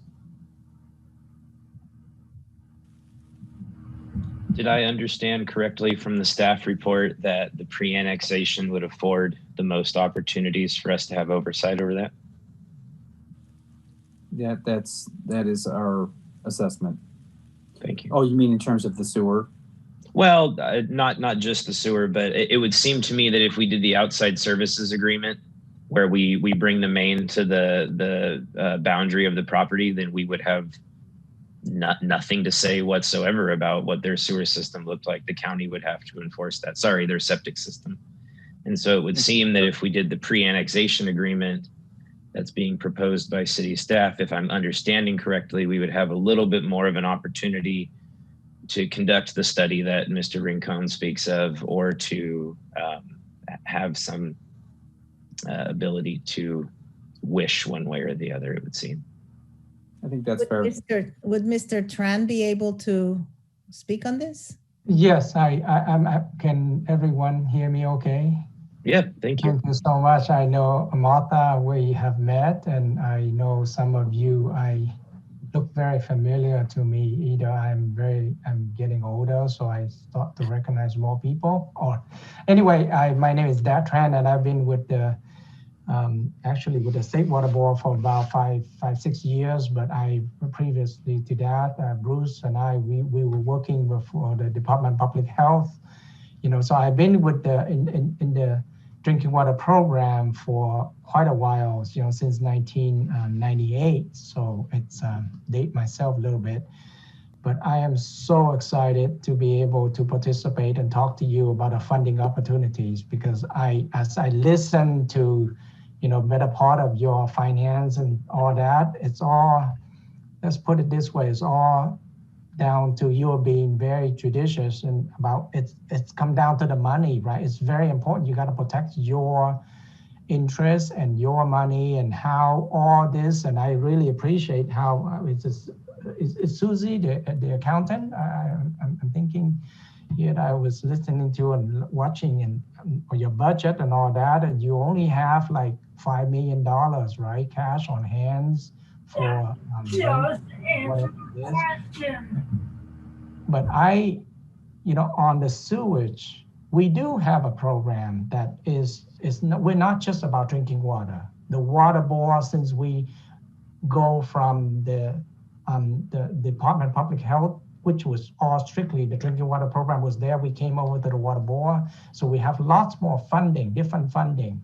So along with the Drinking Water State Revolving Fund, there is a Clean Water State Revolving Fund that started 10 years prior to this revolving fund.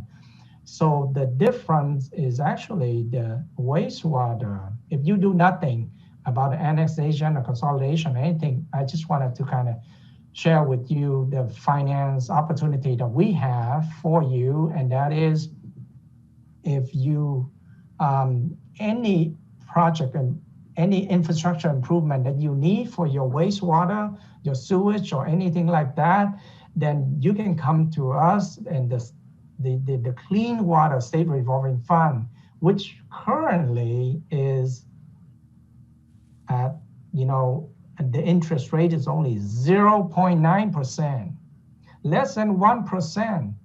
And you can get that for at a 30-year return, at the terms at 30 years. And I believe if you're on the drinking water side, don't ask me why, but it's the interest rate's a little bit higher. It's 1.2%. And what is that?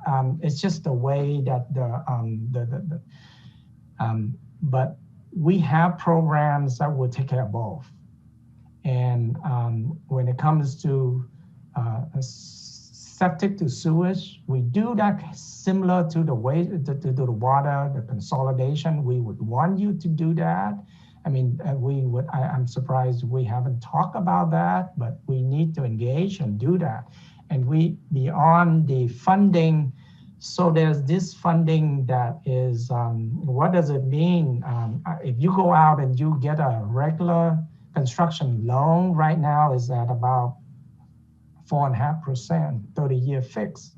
So if you go to our state revolving fund, you could get the 1.2%. That means for a $10 million loan, you will save, you will save roughly $6.5 million. I mean, Dad? But Dad? Yeah, Bruce. Dad, this is Bruce. Could you speak to the disadvantaged community and the grants also of it? Yeah, and that's where I wanted to go to. And so those are regular funding for non-disadvantaged communities, right? And I believe Bruce told me your community is a disadvantaged community. Now, the thing with disadvantaged community, if you happen to be small, which is your service connection is less than 3,300 service connection, which I don't know if the city is more than 3,300 service connection or hey, Bruce, is it small? Yeah, let me explain this, that we're talking about the 6 acres water system. Right. That's but only 22 connections. Yeah, and I'll go right to 6 acre, but I was just talking in general. Okay, we don't need to talk in general. Let's talk specific. Okay. When we're talking about 6, so anyway, but let's focusing on 6 acre. When 6 acre, you can, we have a program where basically if you agree to do the annexation and the consolidation of the system, we would give you a $10 million, 0% interest as an incentive for you to do this consolidation.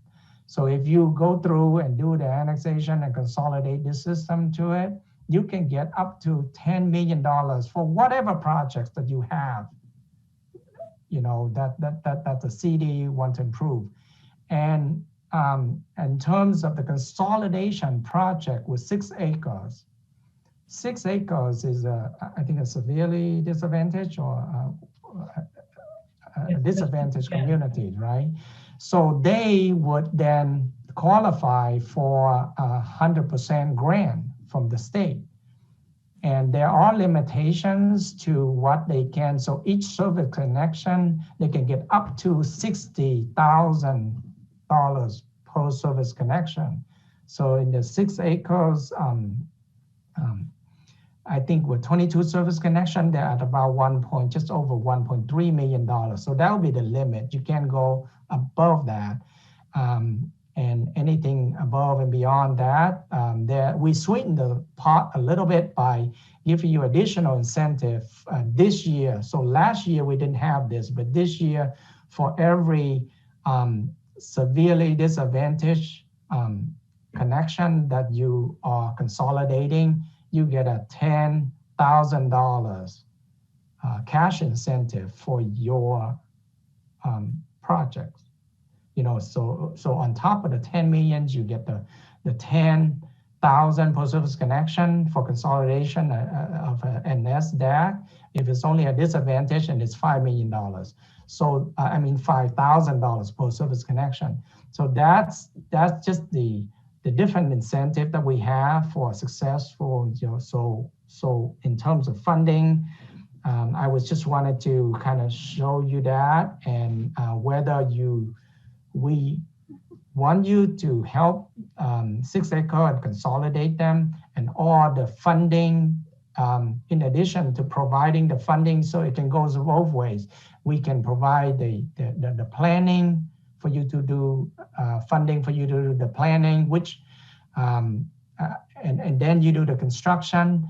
However, we have, as part of I work for the, the Office of Sustainable Water Solution. We work with all small disadvantaged water system. We have technical assistance. That means at no cost to you, we would work with a third-party provider to come in and do all the planning work, hire engineer and do all that work. They'll work with you, but then and that you would not have to apply for the planning funding, because if you know all this program a reimbursement process. So when you get the funding, execute a funding agreement, you still have to spend the money. So that's going to eat into your cash flow. So that's not something you probably want. And hey, so Jack, I'm so sorry, buddy. Can I stop you here? You're starting to Sure. lose me just a little bit in some of the details. And so I was kind of hoping you might be able to summarize for us a little bit. It sounds like from what you're telling me, if we moved into a annexation or a consolidation direction, that there is some interest-free money available and additional grants that could be sought in addition. Did I understand that correctly? That is correct. Okay, so thank you. Your water system, and that's why I was asking, I didn't know, but if your city is a small water system, and being that you're a DAC small, you would qualify for grants. But I am assuming that the city is larger, that it's not a small water system. You can still tap into our regular funding that carry for drinking water 1.5%, I mean 1.2%. But wait a minute, we are talking about the 6 acres getting the yes, but I'm trying to make a point, Bruce, if you let me finish, and that is, you wouldn't have to take the interest rate at all if you do the consolidation. The incentive that we're giving you is we would waive that interest to get you a 0% interest up to $10 million for whatever project that you do besides the consolidation project. So we're talking about two things. If you do the consolidation, that's 100% grant, but it does have that limit of $1.3 million there because 6 acres is only 22 service connection. And then beyond that, as an incentive, if we successfully consolidate that, you get an additional up to $10 million, 0% interest. And as a disadvantaged community, we can even extend the 30-year payback into a 40 years. Okay. So, all right, thank you, Dad. So they're just there in a nutshell, and I'll take any question you have, and we can also look into provide technical assistance to look into the consolidation for the sewage part of it. Excellent. Because you certainly don't want the liability of just the one and not the other, right? I mean, it's kind of right to me. All right, thank you, Dad. Don't go anywhere, please. There might be some extra questions about this. I appreciate it. And then Kevin, it looks like you wanted to add in a little bit. Yeah, Jose pointed out correctly that section 3214 does require 6 acre residents to hook into the sewer as part of this agreement. I'm sorry I missed that, but that is in there. And it sounds to me like from what we heard as the previous summary that there's funding available for that to occur. Yep, I'm seeing him nod. Good. Okay, council members, any other questions or comments, city staff, anything you'd like to add as we move this dialogue forward? Otherwise, I do understand we have some folks from 6 Acres that are on the line as well, and I'd like to give them their opportunity. Mayor, if I can, just one additional comment before you open it up. You know, the item before you is a pre-annexation agreement. So it doesn't mean at this juncture you're deciding to annex the project, but through agreeing to a pre-annexation agreement, it does, you know, set the grounds for future annexation. And I think what it does is it signals that there's interest in proceeding, which then that provides the necessary support for the state to step in and provide the financial assistance that Dat and Bruce are speaking to. So I just wanted to kind of point that out, that in assuming council does support a pre-annexation agreement, you know, the details on the funding agreement then would come forward for your consideration based on the pre-annexation agreement. All right, council members, before I open it up to the public, again, last call for any initial questions or comments towards Dat, Bruce, or city staff. Councilmember Walter, is your hand up? Did I read that correctly? You did, but Councilmember Cruz's hand has been up before mine. I believe hers is still up from her previous comment. Please go right ahead. Well, you know, I'd like to see everybody have clean water to drink. I really do. But at the expense of our ratepayers to have to pay for this, I have a problem with it. Where's the county? Are they ponying up any money at this point? I mean, we're trying to get rates increased because of capital improvement projects we have coming down the pike, and the community is up in arms. And now all of a sudden we're going to dump some more capital improvement projects on them and expect them to help pay for this. You know, this has been going on for the last 20 years. That water agency has been in disrepair, and the state has never come forward and mandated that they fix it. Now all of a sudden, here's Cloverdale, fat, dumb, and happy, and we get to pay for it. You know, and that just irritates me. If the State Water Control Board wants us to get them in there, open your checkbook and pay for everything and get the county to help you. I'm not looking at my ratepayers and telling them that they have to pay for this. It's absolutely ridiculous. That's it. Thank you, Councilmember Walter. Any questions or comments before I open up to the public? Can I address that? Yes, you may. Hi, this is Bruce Burton with the State Water Board. I really understand your misgiving, but under this mandatory consolidation authority we're given, the statute expressly prohibits the system that is receiving the smaller system. It expressly prohibits the ratepayers of that system to bear any cost on that process. We fully intend through this funding program that the state revolving fund would pay the cost of this project. And like I said, the statute prohibits the city ratepayers from paying any cost of that project. Well, then why are we hearing about interest-free loans? The interest-free loan is an additional incentive to the city. If you consolidate, the interest-free loan is $10 million to the city, interest-free for any project, not for the consolidation, for anything the city needs a loan for to do a project.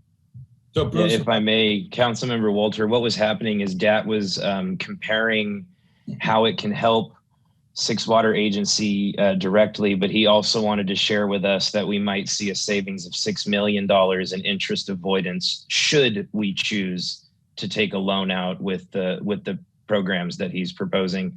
But as far as the focus on 6 acres goes, that's where you heard Bruce at times ask DAT to please focus on 6 acres. And so that's where a mite bit of the confusion came from. Well, that makes me feel a lot easier. If you're saying that the current ratepayers don't have to burden any of this expense, and that there would be no objections to future annexations of the vineyard property, you know, I can support it. I just don't want to see the city of Cloverdale having to pay anything for this. We're here to help, but you know, not on a financial basis. And again, my question is, where's the county on this? So I thank you for your concern, and I may have marched down the wrong path, but the consolidation, the annexation project is, 100% grant that we will be looking, so that, as Bruce say, the city, you wouldn't be burdened with any kind of cost. Now, as an incentive, I was just trying to make a point. If all this CIP project down the line that you have at some point for your city, that if you go out and do a projects like that, and you go to the bank and you would have to burden, they will charge you 4.5%, but we have our regular funding without anything, it's only at 1.2%, and then to do the consolidation, you get that 0%. So actually what you're saving in the 10 million would be over the 30 years would be $8.2 million. Okay. But if you just use our regular fund, that was just a saving that I was trying to show, since I know there's, you talk about the numbers, so that would help your city because you have all these expenses and everything that you have to upkeep for your own water system. And if you look at how much you have to raise money, that those don't come interest-free. And this opportunity provide you that interest-free up to 40 years to pay back. Yeah. So it's really a nice feature for the city. That's all I was saying. No, and no problem. Unfortunately, that's not something we have agendized. So we have to be pretty careful before we march down what we might spend that money on. But the way I chose to perceive it, and maybe my council members can correct me here, is if we do move forward with the consolidation, we might have a lever that's afforded to us later in our future that we could pull and garner an interest-free loan. What the majority of our talks have been for, again, an item that's not agendized, is we're looking at our water system and wastewater system as a pay-as-you-go. But that's not to say we couldn't have a lever. But again, not agendized. We need to kind of shift away from that and really focus on 6 acres, which what I'm hearing is grant funded and would be available as long as we move forward with annexation and consolidation. So with Mayor, that, yes, please. I'm sorry, but I just want to add one thing about the incentive projects. You do have to, by the time that you complete, you would have to have some idea of what you want to do with incentive projects. So we don't just park there, indefinitely. $10 million is on the books. It's going to be for your 0% interest rate at forever. It doesn't work like that. There is a timeline. We want you to have a project.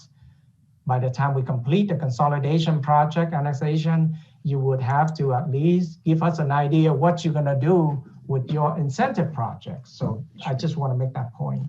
Oh, cool. Thank you. No, that's not thank you. I appreciate that. Councilmember Bagby, your hand's up.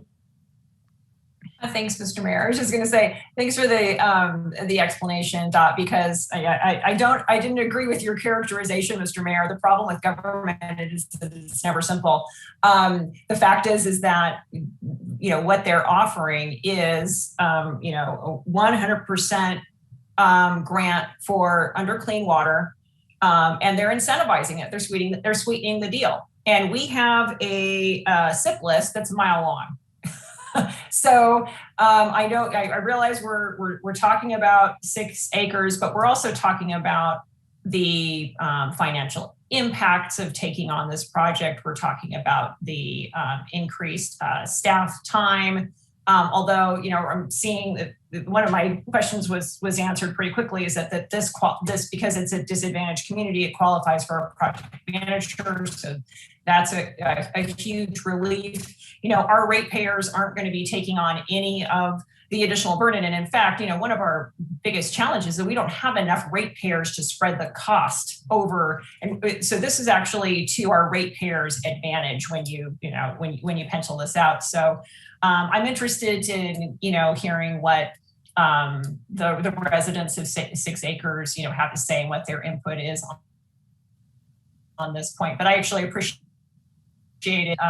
Dadzik says he's showing that, you know, we've got the 6 acres consolidation for under clean water would be paid for. We have potential very low interest funding for any potential sewer work. And of course, we're going to be talking later about, you know, the county's work plan, and we're going to have to be bringing that up then, because they do need to start getting on board with some of our needs where 6 acres is concerned, other islands that are really located, you know, right in the middle of town. So it's all kind of a big complex juggernaut.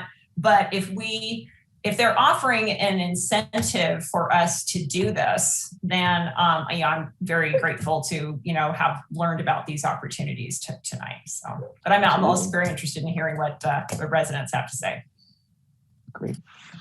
All right, well, let's go ahead and turn it over to the public at this point in time. I did see a couple hands raised the last time I looked. So Irene, if you want to call a few folks out, we'll get started.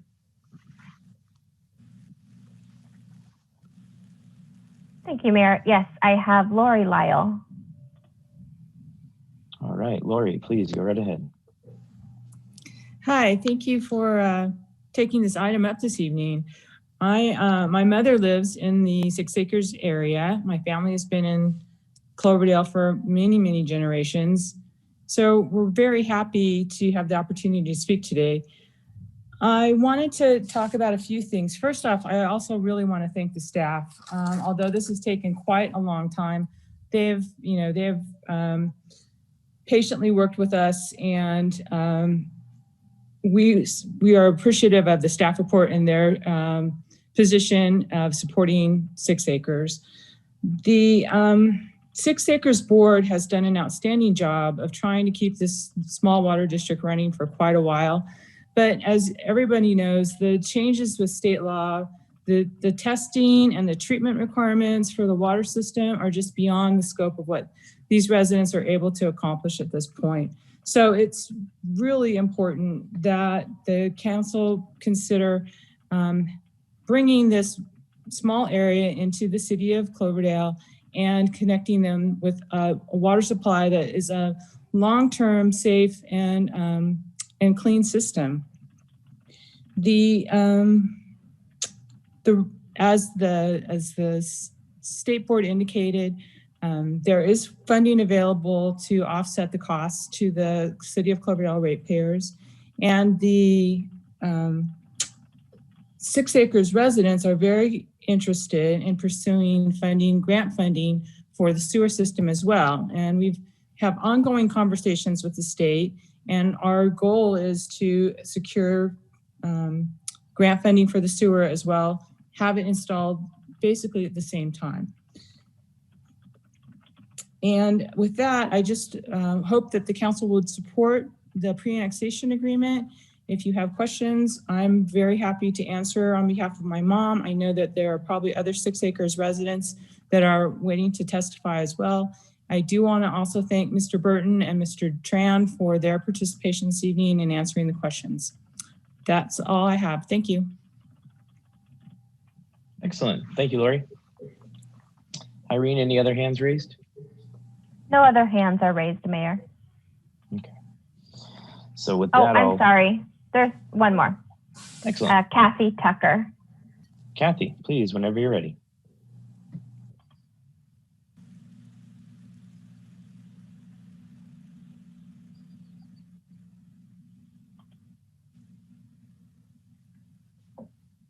Kathy, you should be able to unmute yourself.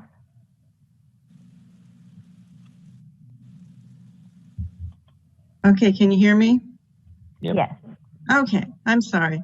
Yes, been dealing with this for the last 4 or 5 years, and I know the residents, want to, get the water system hooked up, and especially in the sewage, the wastewater, the sewer is a really high priority, and it's almost like some residents were really concerned if they didn't get the sewer part of it, that they weren't going to necessarily go along with the annexation. That was at one point in time, but sounding like we're going more moving forward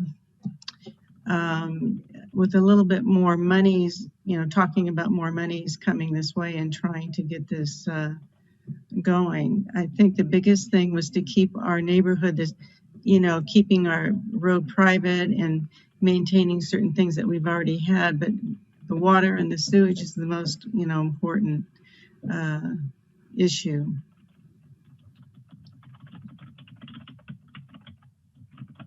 I don't know if you have any questions. It's it's always forever changing, as far as, all of the consolidation, the collaboration, and the funding. So I don't know where we're at. It just seems like we're at the beginning in many ways.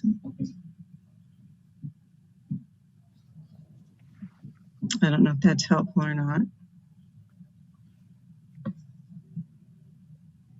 Lori? What? I just want to make sure that we hear all of your comments, because there is an opportunity for city staff to answer your questions about where we are in relative to beginning, middle, and end. But I don't want to cut you off. Oh, I understand.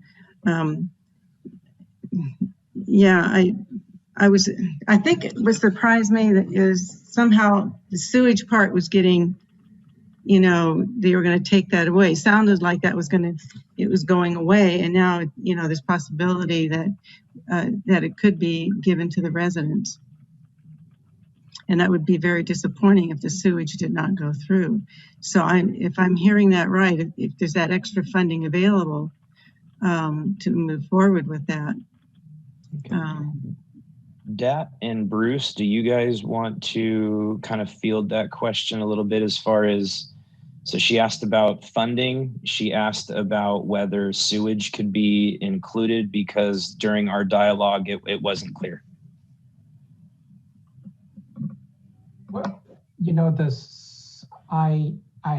I'm going to take it back, and I'm going to look into why the sewage,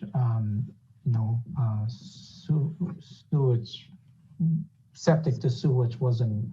I know that it's a different funding, so we do have different staff working on it. I was just not that engaged with the sewage part of it, but I know there's funding available for the sewage to connect, just like drinking water. And I am just not on top of the status on who you say you have worked with the state, and I'm not sure. But I have an action item. I'm gonna look into it and see how we can assist the community 6 acres to make both happen. I can speak to that also a little bit. Yeah, Bruce, please. The Division of Drinking Water only has regulatory authority over public water systems. To address the sewage system, we need to get the regional board involved. Right. And we are attempting to do that, to introduce the regional board staff to 6 acres. The limitation on our part, on the Division of Drinking Water's part, is the funding, as Dat said, there's 2 funding pots, and we as a Division of Drinking Water only have control or access or deal with the part that addresses drinking water problems. So we really need to get the regional board involved, and the part of the Division of Financial Assistance that funds the Clean Water Center. I would assume that's correct, isn't it, Dad? Yes. And the Division of Financial Assistance, we do both. So we certainly would look into that. And beyond the drinking water and the wastewater, we have emergencies funding and things like that that I hope, one day to share with you. So, when I was listening in about your cash flow and you were trying to reserve stuff which is great. We want you to do that to be sustainable. But if there is something drastic, unforeseen things happen, we have funding program to react, to help you out on emergency also. So, Councilmember Bagby, you have your hand up? Yeah, hopefully this is an easy question. So under the drinking water program, it sounds like 6 acres is eligible for the project manager for help. I'm just wondering if, and that sounds like it would be paid for under the drinking water program, but would that person be eligible to also do the work under the clean water and the sewer program? And you mean under technical assistance? Yes. Yeah. Technical assistance. Yeah. So Kim Din, who's my staff, work on both. We have staff working on both drinking water and sewage. So I will. Just wondering if that grant money that pays for that project manager is able to work on both the clean water and sewer. That's a yes. Yes. No, that's a no. We're talking about. That's a no. We're talking about the administrator, and the administrator can only work on, it's funded by the water side, it can only work on. Okay. However, so then just a kind of a follow-up to that. So then the clean water funding, we would be working with our regional water quality board. So the North Coast Regional Water Quality Board. Well, you would be working with the Regional Water Quality Control Board, but as in terms of funding, and that is with the Division of Financial Assistance, we can assist and putting a technical assistant provider to work and look into what is needed and do all the legwork and all that stuff. So I will be asking my staff to reach out to you and work on the connecting some dots and get the sewage. We will get more answers. I just don't know what has been done. It sounds like nothing has been done. So we'll be able to provide some free technical assistance to look into it and do all the legwork. Would that work just with your request, or do the 6 acres and the city need to make a formal request? Well, now that I know about it, we just have to simply, I'll direct my staff to reach out, and we know you want to look into this, so request. I mean, this is a request right here. I'm seeing it. It doesn't make sense to connect one and not the other. Any other hands raised, Irene, that did stem from a public comment? Kevin, did you want to add to the answer on this particular question? I have a different question. Oh, okay.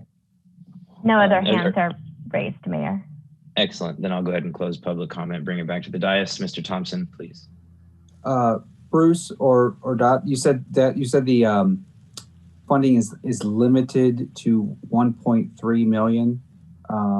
Did I hear that correct? And if it goes over that, how do we address that? Well, so the project, if we find that the limit by which stated in our intended use plan is 60,000 per service connection that you're consolidating, that's the max. But if the projects require more than that, and it is absolutely needed and necessary and all that, we could go above that, but we have to go to our board. The State Water Board have 5 members. We would have to present why this case, that we need to go above 60,000 post service connection. And that is a process in itself. So it is not impossible, but I just want to. Go ahead, Kevin. Just one more quick thing. There is a sewer line down Lyle Lane now. So, I mean, under the agreement that we're pursuing here, it is putting the burden on the homeowners to connect to that. So if there's no grant funding available, I think there could be a scenario where the homeowners may have to pay for that lateral to be installed, which I don't know if there's a question here, but the sewer line is down Lyle already. So although there would be some money, but it's, Mark, I mean, since the line is there. Yeah, point of clarification. I believe the homes on Lyle Lane are already connected to that sewer. Oh. It's the other homes, the other 17 homes that are not connected to sewage. Okay, thanks.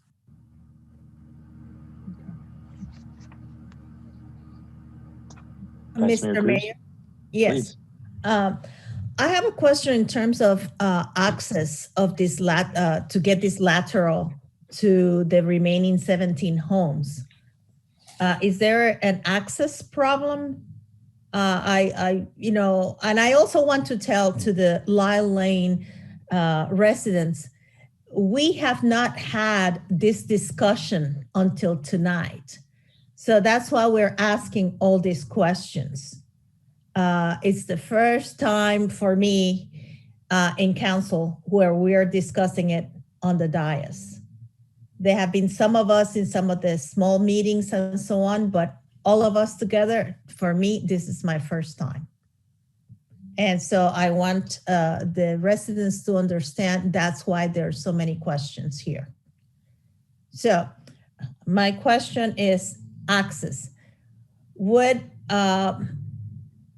the city be able to have that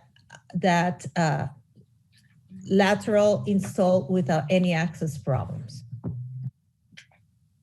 I could answer that. During the project process, we would get a land surveyor out there and set up the land, get the geometry set up.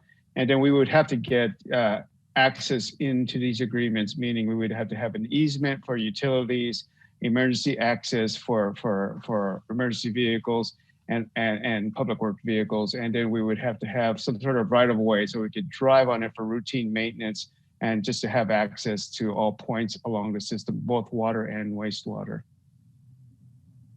So part of the project cost should be covering developing and paying for these easements.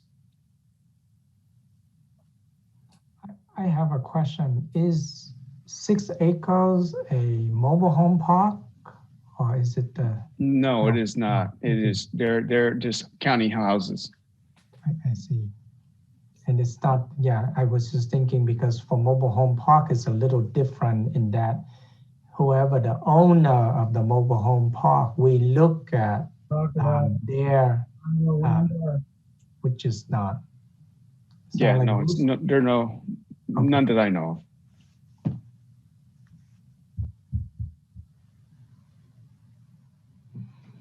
Marcia, did that cover your question? Okay. Well, I need to know if that exists, and if it doesn't, is it in the agreement to have that? Because I don't recall. Kevin? It is. It's 3.2.23 permits and easements, and it's the company will convey to the city public utility easements, emergency right-of-way easements on Lyle Lane, Hamblin, El Rancho Drive, so the city may construct, maintain, and repair its water and wastewater pipe and related infrastructure. And Kevin, one point of clarification on that too. Part of our easement is on the Lyle property, the Lyle Vineyard there, and we have a sewer line there right now. And right now, I believe we have access permission, written into the property, but.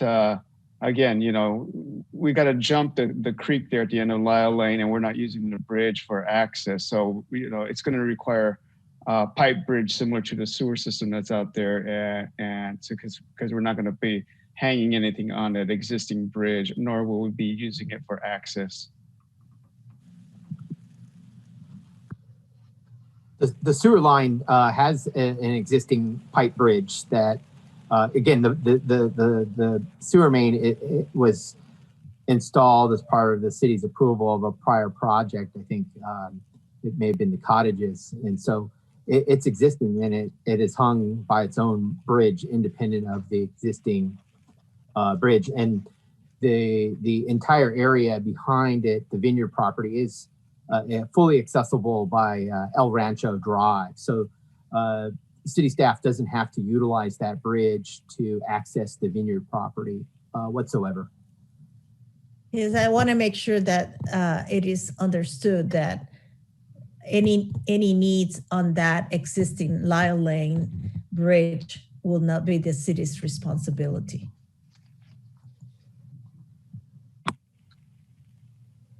That is correct. The agreement doesn't reflect that the bridge would be any kind of responsibility of the city, and that's been I think a point of conversation for quite a bit of time, and we don't see that the bridge, unless the city engineer thinks otherwise, which I think we fully vetted, that it's not really necessary to provide service to 6 acres. Certainly with respect to if there was an opportunity down the road for future development of the vineyard property, that the developer would be responsible for providing any of the necessary easement rights of ways and or improvements that would be required by the city to ensure appropriate access, and including emergency vehicle access to that project site. We don't want to assume any kind of liability associated with annexation of 6 acres with that bridge. And I don't think, it's my understanding that bridge is technically not part of 6 acres, because it doesn't provide any service whatsoever to those residents. It's actually a secondary means of access to the vineyard property, which can be serviced by El Rancho. And Mayor, if I may, just a couple comments on the actual agreement itself, the pre-annexation agreement. Regarding the Lyle Lane Bridge, there is on section 7, it's 172 of the packet. It does address the bridge, the Lyle Lane Bridge. And as David had mentioned, and it even goes as far as to say that the parties agree that no improvements to the Lyle Lane Bridge are necessary for the completion of the project, and no improvements will be made to the bridge located on Lyle Lane, a private road, as part of this project. So I think that after vetting, that was put into the agreement. I know that there's been a lot of conversation regarding wastewater. The definition of the project, if you will, for this pre-annexation agreement, when in the agreement, project refers to the extension of residential water and wastewater service to the residents of 6 acres through the construction of new water and wastewater main and lateral pipelines, et cetera, et cetera. That is actually part of the definition under page 3 of the agreement, which is 168. So it was always contemplated. So there may be an issue of having more conversations regarding the funding, as the council was having right now with folks from the state, as far as how do we get the whole package together as far as the project goes. But as far as the annexation agreement, also the conditions required for annexation proceeding to commence, page 168 of the packet, section 3.1.1, does have one of the conditions in order to proceed the initiation of annexation is securing of sufficient funding to pay for the design and construction of the project as defined, including all costs of environmental review and all LAFCO fees associated. And it goes on to also list one thing that I've also heard was important as far as the county goes. It does state the parties may secure funding in the form of grants, forgivable loans, disbursements from the state or county, or other forms of funding that do not require debt service or an assessment. So that idea of paid for was something that was very critical to the agreement itself. There's even language in here, and maybe it wasn't even needed, but we wanted to make sure to put in I know we were talking about funds such as kind of the enterprise funds, but it also has protection for the city's general fund that acknowledges the general fund will be, it's not supposed to be used. And for some reason, if it's used, it has to be made whole of any money used as far as any reimbursements from the state. So they're just wanted to make those points because I kept hearing kind of the wastewater come up. The agreement does deal with wastewater. It is also a section in our municipal code, in our section 13.12.020, connection to city system required. And it goes through requirements as far as if you're within the city, you're required to hook up to our sewer system. So just wanted to add a couple of those. We've been taking notes of some of the comments, but it seems like one of the main issues is kind of the funding and whether the funding is going to be available for the entire project, which is not just water. It includes annexing and bringing in the sewer system as well, or having them connect to sewer as well. Thank you, Jose. Well, thank Councilmember Bagby. Oh, sorry. No, I just wanted to say thank you to Jose because I think that Councilmember Walter and I feel much better right now. Excellent. Councilmember Well, I'm just going to speak for myself. I'm not going to speak for Councilmember Walter or anybody else, but I wanted to thank Jose for that clarification because, and actually hearing from the residents of 6 acres that, they're not just interested in a hookup. They're interested in being in our water system. They're interested in exploring the wastewater all at the same time. And I just from the nature of the agreement and how it's laid out, I'm fairly confident it spells it out. We're not going to get hit by general funds and by general fund costs. And if we are, that's our ticket out. So I'm really comfortable moving forward with this pre-annexation agreement. And I think we really need to, because it's the only way that we're going to actually see the numbers that we really want to see. I'm very interested in making sure that our neighbors right next door to us have clean, reliable water. I'm very interested in making sure that creek, which I'm sure runs into the Russian River, does not have any issues with septics, and I'm sure that the residents do too. And it looks like, and I was very, very happy to actually hear about the funding mechanisms that are available for this project, but also the funding that is available for available to the city to sweeten the deal. Those very, very low rates are very interesting, especially considering that our capital improvement projects, we might be able to fold in some of our additional wish lists, with this funding opportunity. So I'm going to move that we move forward with the staff recommendation, and we put this marriage contract in writing. But obviously, if both parties meet each other, we can back out at any time. Real quickly before I call on Councilmember Walter, I'm getting a vibe that I may have inadvertently suggested that I didn't want to hear all the details that you had to offer, and I just want to clarify. I was just having a hard time following it a little bit, and so when we got focused back on 6 acres, I was able to ascertain what it was that was available to them. But by no means did I want to discourage you from commenting on any other programs that were available to us. So if I inadvertently suggested otherwise, please accept my apologies. And with that, Councilmember Walter, please. Well, thank you. And Melanie, I've already been calculating the payments on an annual basis for that $10 million, and it's not very expensive at all. But my big thing is future annexations of the vineyard. Is there a clause in there, Jose? I did not see it of not objecting to any future annexations. If there's not, can we please get one in there? And I believe, Councilmember, I believe that the issue was, and we could definitely look at it, but the issue was that this had to just do with the 6 acres folks, because that's kind of what the agreement's about, and that's kind of what the funding's about, as Kevin mentioned.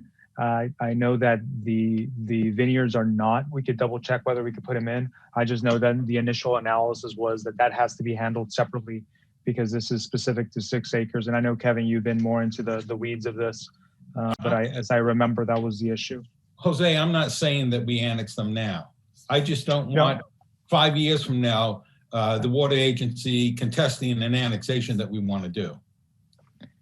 No, I definitely understand the point. And I know that for the folks receiving, for the area receiving service, there is the clause of pretty much you can't say no to annexation, but this doesn't include the vineyard. And the thought process in the conversation was, it was because it had to stick to the area that we were kind of consolidating, if you will, annexing and consolidating into our system. But Kevin, please correct me if I'm wrong. I know you've been part of these conversations a lot more with the state as well. That's my understanding as well. Well, Melanie, I can support you on this. I can move forward with it as well. Councilmember Lands. Good to go. Vice Mayor Cruz. And I agree. I'd like to see us move forward to the pre-annexation agreement. Jose, I don't recall this requiring a motion. I think city staff was just looking for future direction. Did I understand that correctly? You're absolutely right. We were just looking here for just direction on kind of how to move forward with the different options that were provided. And I think at this point, the direction from the council, if I'm reading it correctly, is to continue moving forward with the planned annexation or pre-annexation agreements.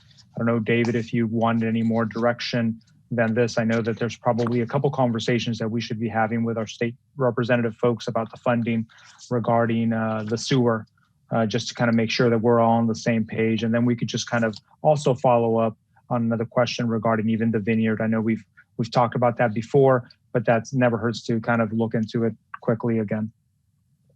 Yeah, and that would be my question to you, David, is just before we conclude, do you have the direction that you needed, and is there any clarification that's required from our dialogue today?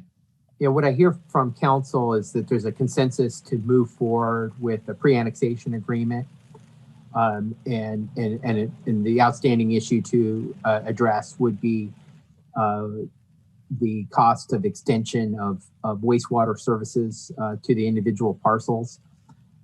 We certainly can do that, and we can also address the issue of potential annexation of future annexation of the vineyard property. I just wanted to note that if that property, it can't annex now because it would create an island, but down the road, should it pursue annexation, given it's one property owner, it could do so with 100% consent of that property owner. And therefore, there would be no opposition under LAFCO's process that could be considered, other than just normal consideration of public comments. But that's after 6 acres completes their annexation. That's correct. Yeah. There's a little more work to do with respect to the pre-annexation agreement. There's some exhibits that need to be included. Ultimately, we would want to bring this back to council for formal adoption by resolution. And then that would kind of set in motion the actual, funding agreements with the state to support the preliminary engineering work to undertake the design of the improvements. And obviously, it's critical that we look at the funding scenarios for wastewater improvements as part of that. Excellent. Thank you, David. Any final comments before we let this one go for a little while? All right, seeing none. Dat, again, thank you very much for your time and the information today, and I hope you'll accept my apologies for the rudeness. It was not my intention, and I'm very grateful for the information. And Bruce, thank you to you as well. Really appreciate everything, and we'll look forward to seeing you guys next time. Very good. Thank you so much. All right, take care. All right, what do you guys think? We want 5 more minutes, or we have an appetite to just put this to bed? You guys need a break? I think 5 minutes. Break? All right, I'm hearing one roll on. I saw one snap their fingers at me, and one said 5 minutes. So I'm going to break the tie. We are going to take a 5-minute break because I have to use the restroom. So we'll be back at 9:05. Thank you. All right, go ahead and start coming back as we can. All right, Summer, one new thing you learned today. Let's see. I learned that we have a lot of people who can go into a good depth of information. And I also learned that I did not know that 6 acres wasn't part of the city technically. So that was interesting to hear about. Awesome. Love it. Love it. Love it. Looks like we're just about all back. I see everybody. I will reconvene our meeting. Just to give the council a heads up, I have excused Summer to leave at her discretion. We are getting late into the evening for the student liaison. She is free to disconnect when she'd likes. With that being said, we are on to item 13. Request to establish no parking zones on Franklin Avenue adjacent to private driveway at Gardens at Times Square apartment. And recusing myself from. Oh, thank you, Vice Mayor Cruz. Forgive me. Yes, go right ahead. I believe mute and turning the camera off will suffice. Thank you. Let's see here. Where were you on that, Jose? You got to keep me honest on those recusals. No, you're a pro now. That's right. Mute, camera off. Perfect. All right, so here we are. Item number 13, as I mentioned, we're going to be looking at a no parking zone. I believe Mark Rincone's office prepared the staff report today, but David, if you'd like to introduce, we can go ahead and go from there. Thank you, Mayor Turner, members of council. So this item tonight is a request that we received from a resident to establish a no parking zone on Franklin Avenue adjacent to a private driveway that serves Times Square apartments. Technically, the driveway entrance is technically a private road that serves the development project at Times Square, otherwise known as Stonegate Circle. I just wanted to give council an overview of why this item is before you in the process for consideration of no parking zones. Normally, these types of requests don't necessarily come to council, but it was directed your way by way of correspondence to a council member, and council requested it be brought forward for council's consideration. There are various means by which to establish a no parking zone in the municipal code, which includes the city council specifically designated in the Cloverdale Municipal Code, or otherwise designating a no parking zone by resolution, which then provides specific authority to establish no parking, which is usually done by way of painting of red curbs and or signage, which then becomes enforceable by the Cloverdale Police Department.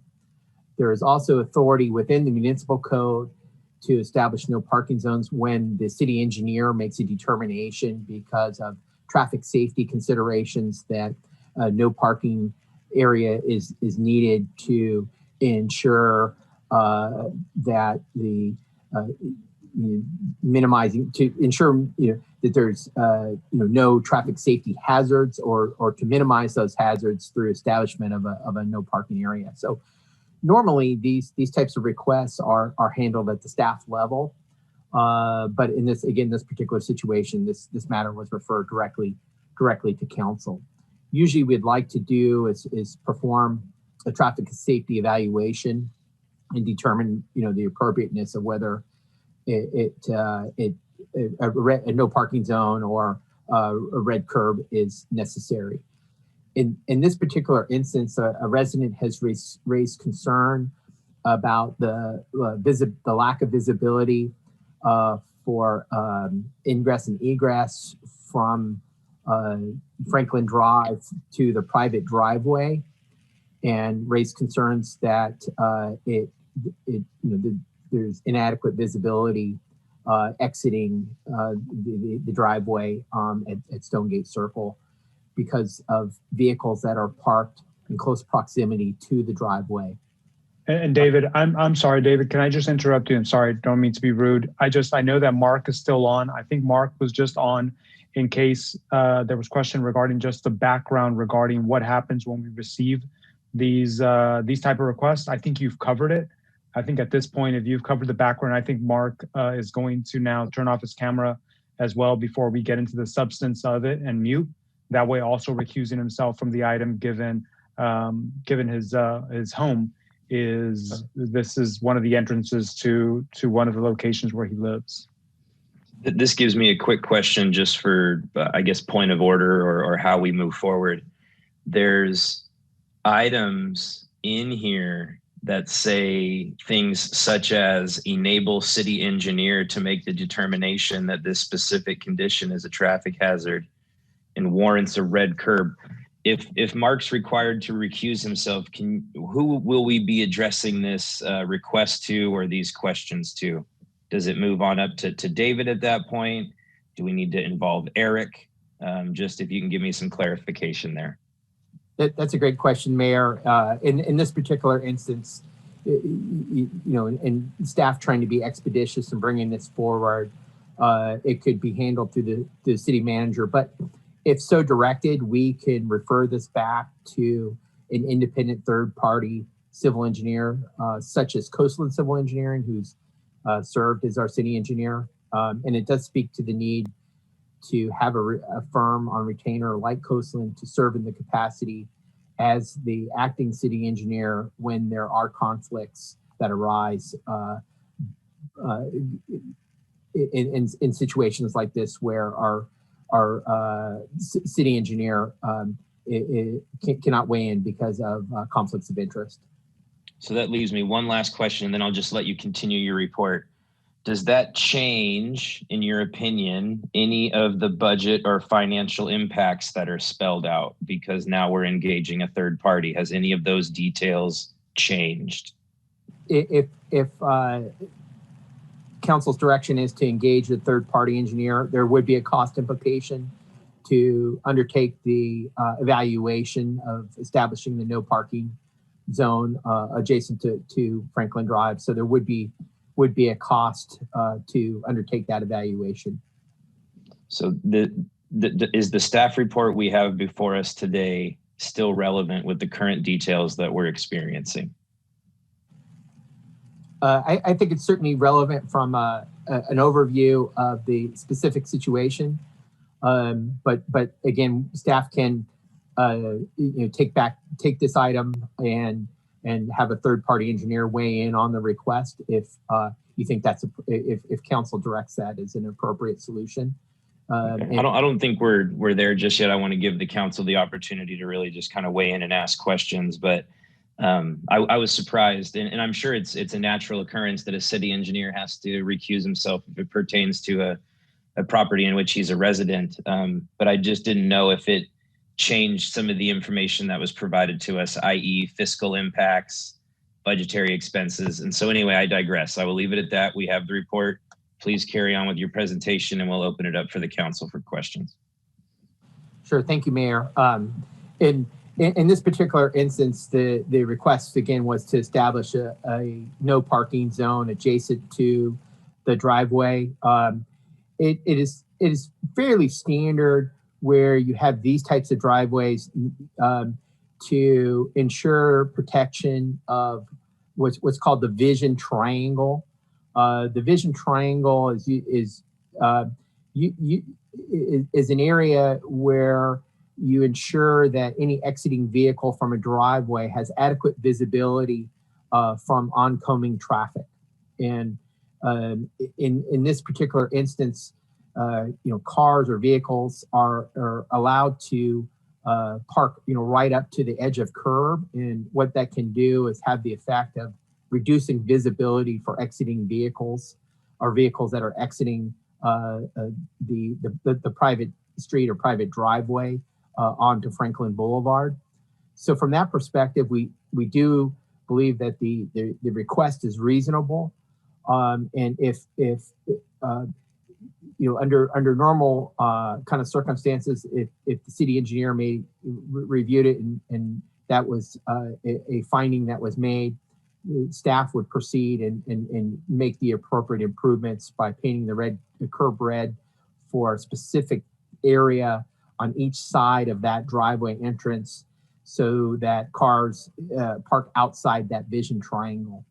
There is an exhibit that's included in your packet that identifies a proposed area that could be painted red. It's approximately a 20-foot section on both the north and south side of the driveway entrance, which is approximately 1 vehicle parking space. Under that scenario, what that would do is free up that space for, enable a proper vision triangle for any exiting vehicles onto Franklin Boulevard. But with that proposed red tipping, as you call it, it would reduce possibly up to 2 parking spaces. Again, we haven't done the analysis to determine, if those 2 spaces are used on a regular basis.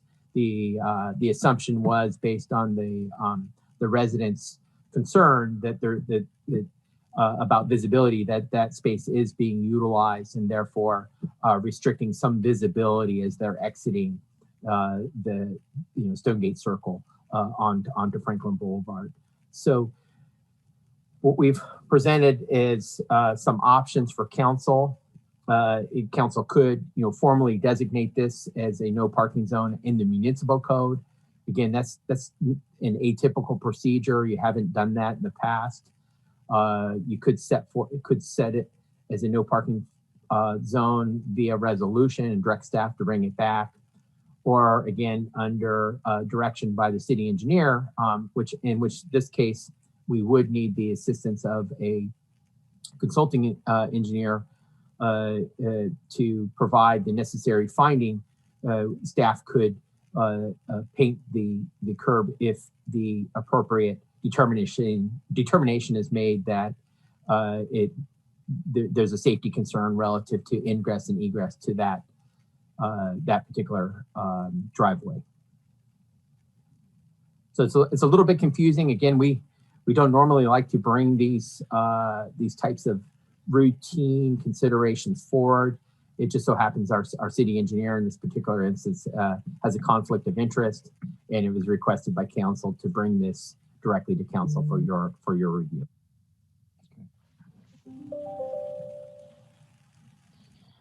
All right, David, does that conclude your report for the time being?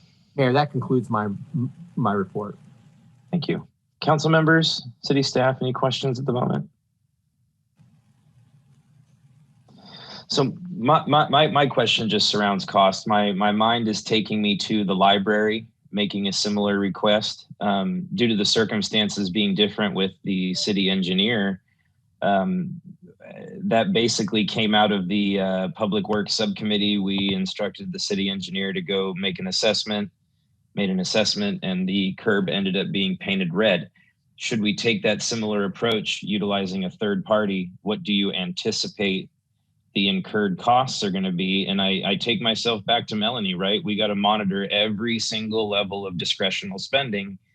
And I would just be curious to know if we'd be spending $100 to get 10, I guess is the way I know how to put it.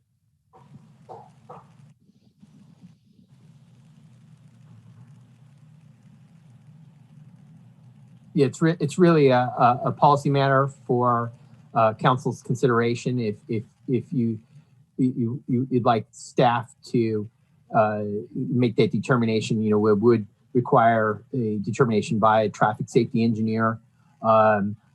We don't have an immediate cost proposal, but we could certainly bring that back. But it's more than likely a cost that we can bear within our existing budget, and either under our existing contract with Coastland or through a scope of work with W-Trans, who performs routine traffic safety analysis. And it's important to note that they may make a determination that painting the curb red in this particular instance is not warranted. Sure. But it does appear just at face value, in looking at the situation, that it may be warranted in this specific instance because of the land use that it's serving. It's not a single family home. It's a multifamily development with multiple residences with multiple vehicles that enter and exit that driveway, and it's adjacent to a a middle school. So you have the additional pedestrian movements along that stretch. But the loss would be a potential of up to two parking spaces under what we determine is more than likely would be the appropriate area that would be painted a red curb, which is approximately 20 feet on each side of that driveway. Okay. I saw Councilmember Walter's hand go up first, then I saw Councilmember Bagby, and then I saw Councilmember Lands. So please be respectful in that order, please. Thank you, Mr. Mayor. We make things so complicated, don't we? Just a couple of little red stripes. Is there any way that is there any way that Eric can do this, or Chief Ferguson, to make a determination? Ever since this came up and we received a copy of the letter, I made it a point to drive that Franklin Street there. And then I came in to the development a couple times, and every time as you come out on the left-hand side, there's a Comcast truck sitting there and parking. And I think that is the obstruction, and as far as I'm concerned, that's dropping a dime to Comcast and telling them to get that truck out of there, tell the driver. There's also a gate to the softball field that's right there for the school. So, it is important that people coming out of that stone circle have good visibility. I don't mind painting back, and losing one spot on either side, but I don't want to see us incur a lot of expense for this. So my original question is this something that Eric can do, or Chief Ferguson can make that determination? Councilmember Walter, it's one of these issues that also presents potential liability to the city, and I would recommend that we do employ either a city engineer or a traffic safety engineer with the appropriate professional qualifications, just to ensure that the determination meets the criteria, or the need to paint the red curb meets the traffic safety criteria for painting that area. I wouldn't, no deference to a police chief, but it is a specialty area that does require independent evaluation. Okay, Councilmember Bagby. Actually, I think Councilmember Lands had his hand up first. No problem. Councilmember Lands? Either way is good, thank you. I've been the softball coach of that field for several years, where there's always a problem with those parking spots. Even before the Comcast van that Councilmember Walter talked about, there's always someone parked in those spots, and it's very difficult to see coming out of there. I support this completely. I am completely supportive of Eric Jansen or even Mark doing it if allowed, because there is no financial interest for Mark, and we need to save every dollar. So I think that we just move forward, and if we have to have the city engineer do a determination without us just doing a resolution and moving forward, I mean, if it's something we can just get it done, I'll go get the red paint myself. There's no reason to make it so difficult here.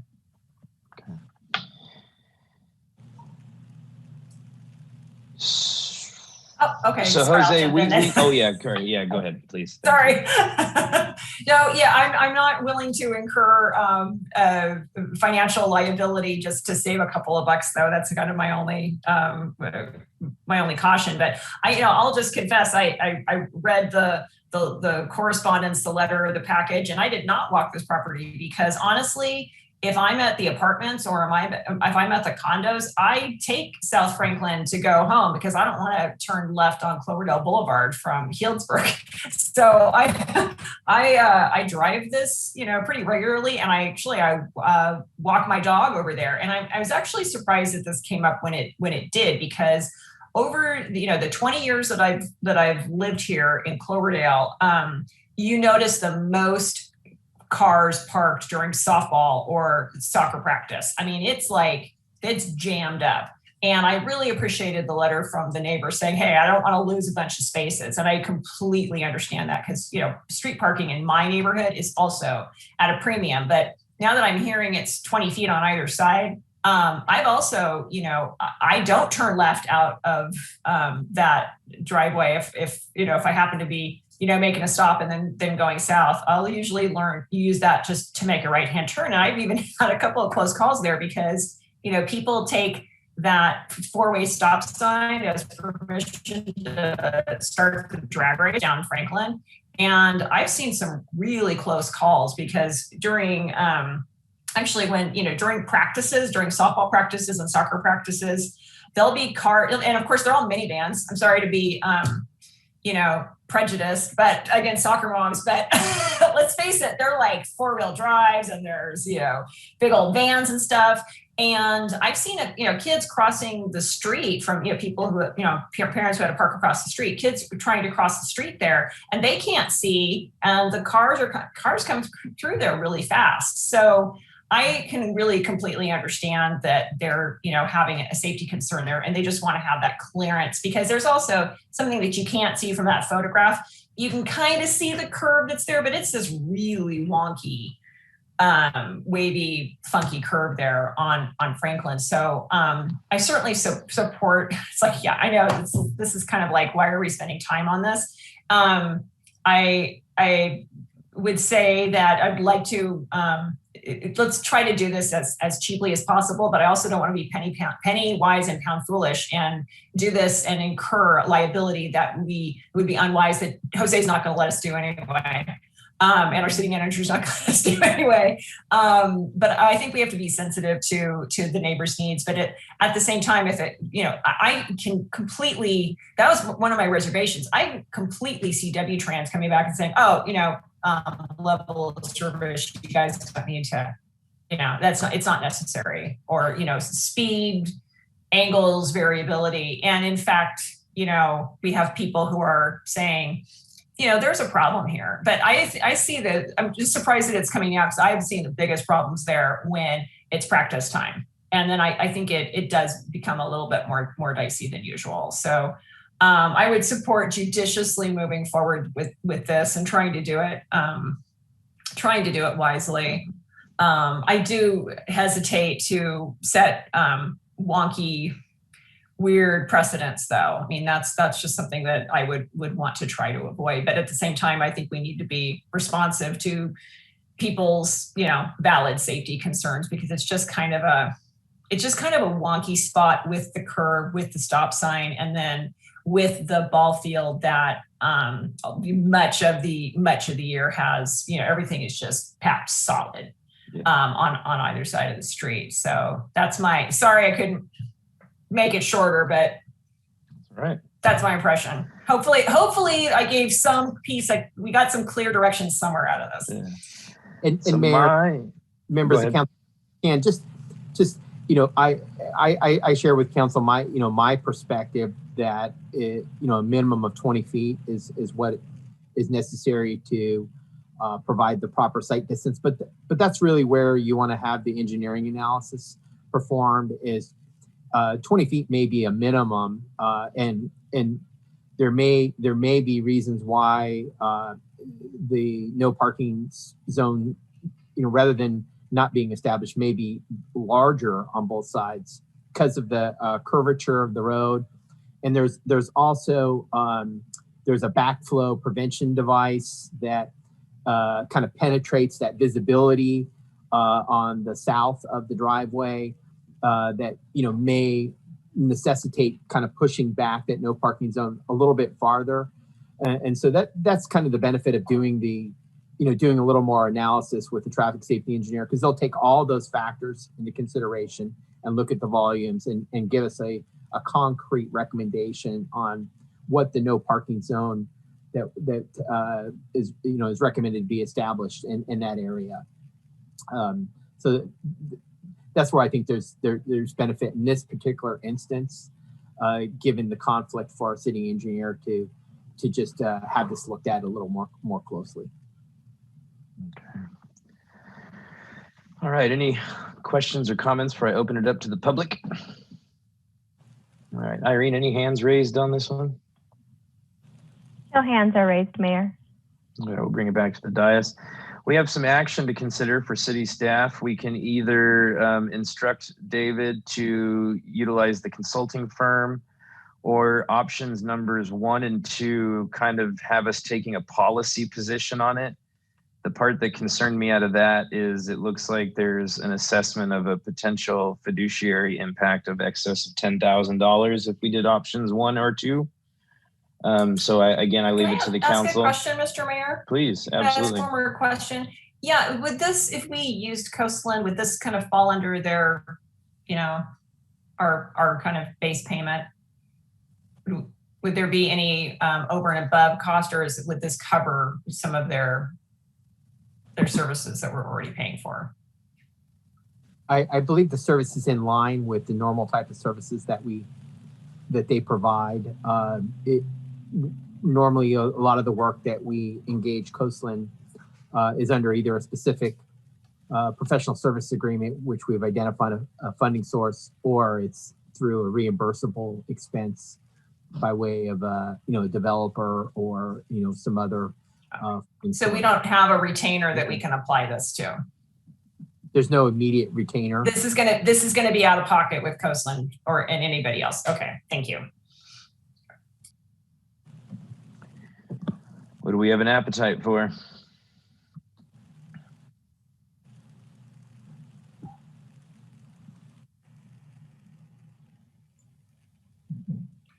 I'd like to make the recommendation that we go ahead and get Coastland up here to take a look at that intersection and move forward as cheaply as possible. So that sounds like Councilmember Walter is in favor of option number 3. I would concur with Councilmember Walter. All right, Councilmember Lands. I'm fine. If everyone thinks that's the best idea, we all go with it. All right, I don't have any objections to that. Do we need a formal action taken, or do you have the instructions that you need? Staff has the direction we need to proceed. Fantastic. Thank you, guys. We're going to move on to the next item once I hit the old back button here. See what we got. We get Marta and Mark back in? Yes, please.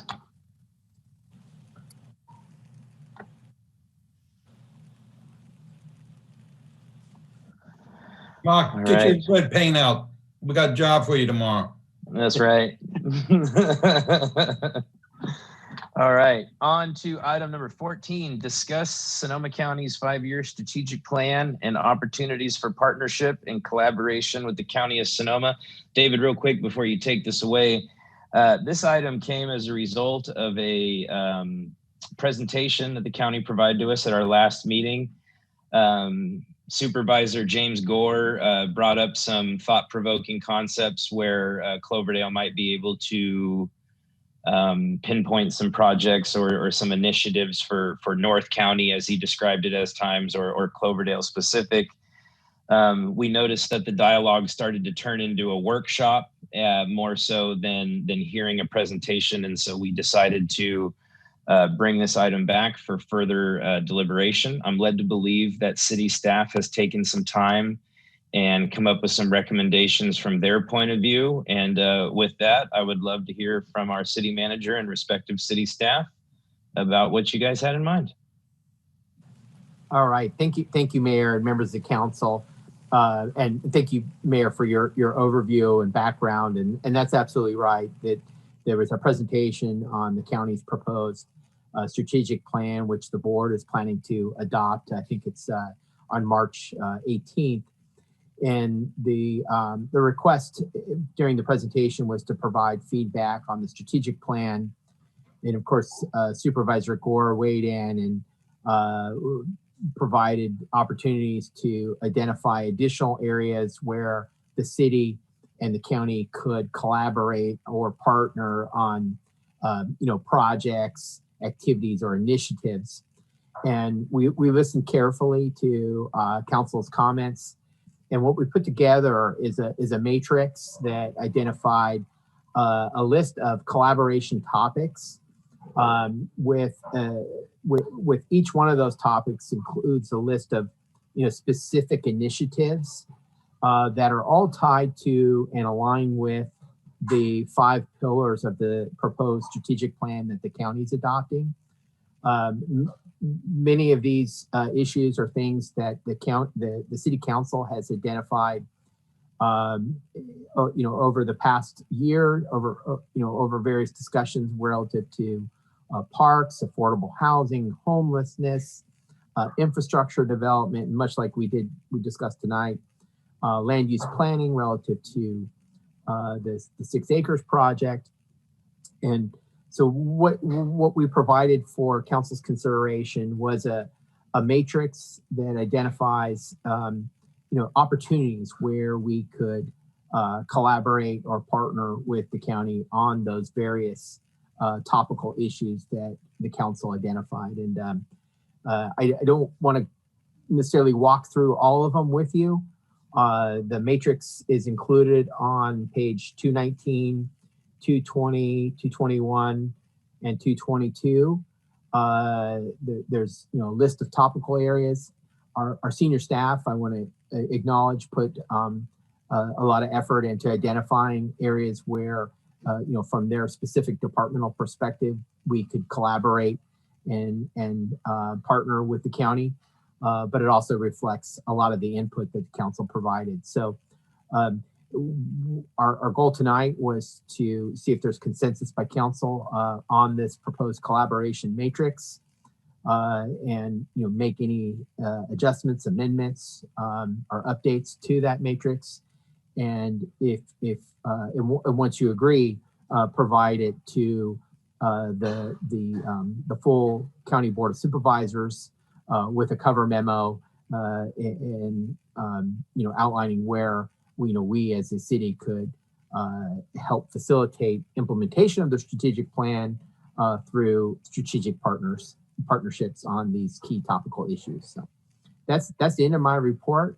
Senior staff is very familiar with this matrix, and I'm sure they can weigh in on any of the topical issues that are included in the matrix.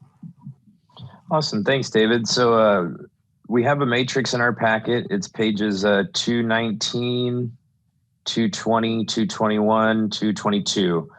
And what you'll see is the city council's collaboration topics, some details there within, and then in the third column to the right, they likened it to the Sonoma County strategic plan and where it fit in there, which I found to be very helpful and appropriate.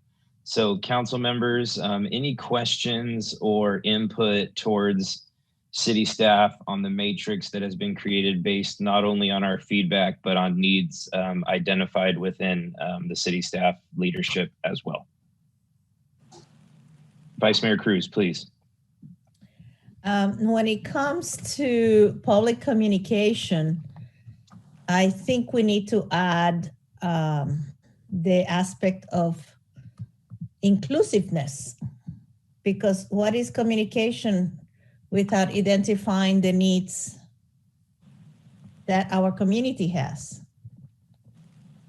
And that is a problem that an issue we've been addressing in multiple areas, especially with the chamber, and how to reach all the businesses, all the people. The same thing with the library, the same thing with public announcements, different boards that we have in the city.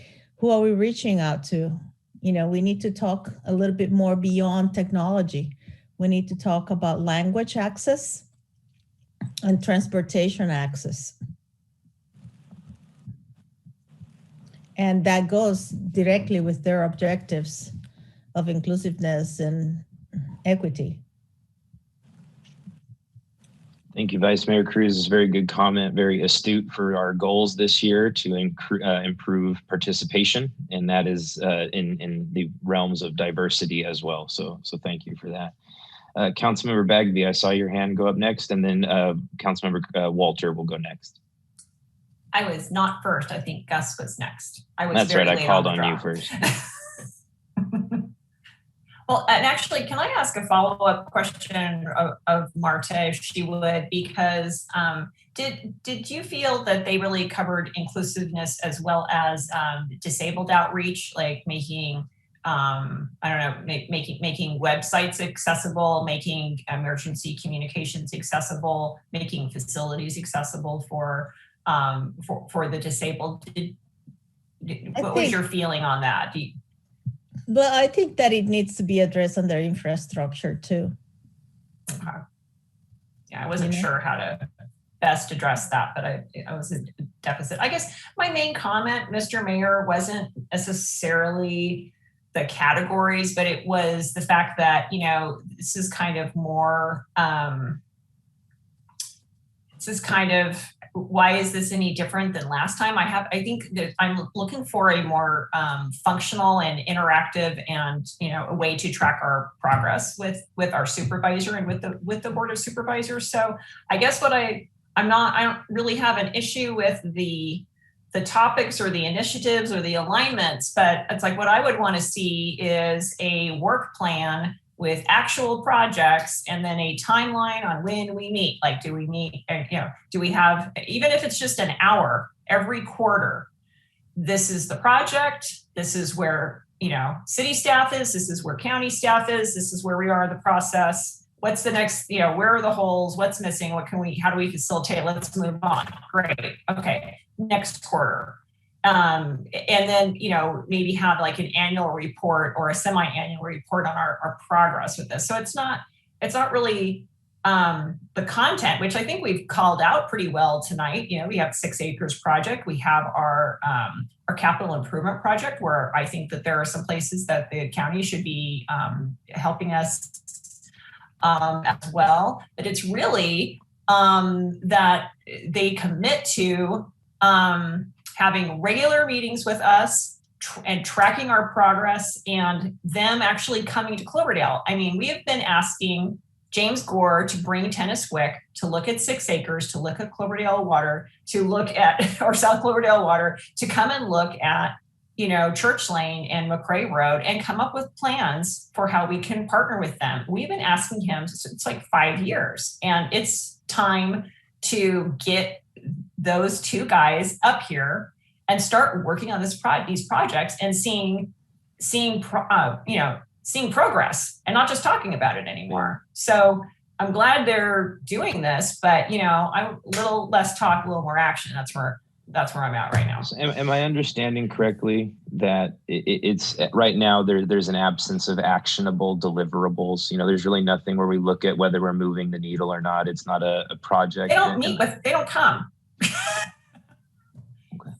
Yeah, I think what we have to say is that we're going to have a work plan. We're going to have a common work plan, and this is how often we're going to meet. I mean, you know, BJ was able to do this with the homeless task force, with the 4th District Homeless Task Force. And I think we kind of need to model it. And of course, that got derailed because of the pandemic, but we kind of need to model it on that, is that we will meet quarterly and we will meet these milestones and we will report out on what the progress is. And if we haven't made progress, we're going to say why and what the stalling blocks are, and then how we move to the next step. And just basically some, you know, accountability and communication. But we haven't even been able to, you know, get our supervisor and the head of planning, county planning, up here for these meetings that we've been asking them to do for 5 years, and it's just unacceptable. So, I mean, to me, you know, this is fine, but unless we have a framework for showing progress and actually working together and working on these projects, it's just another report.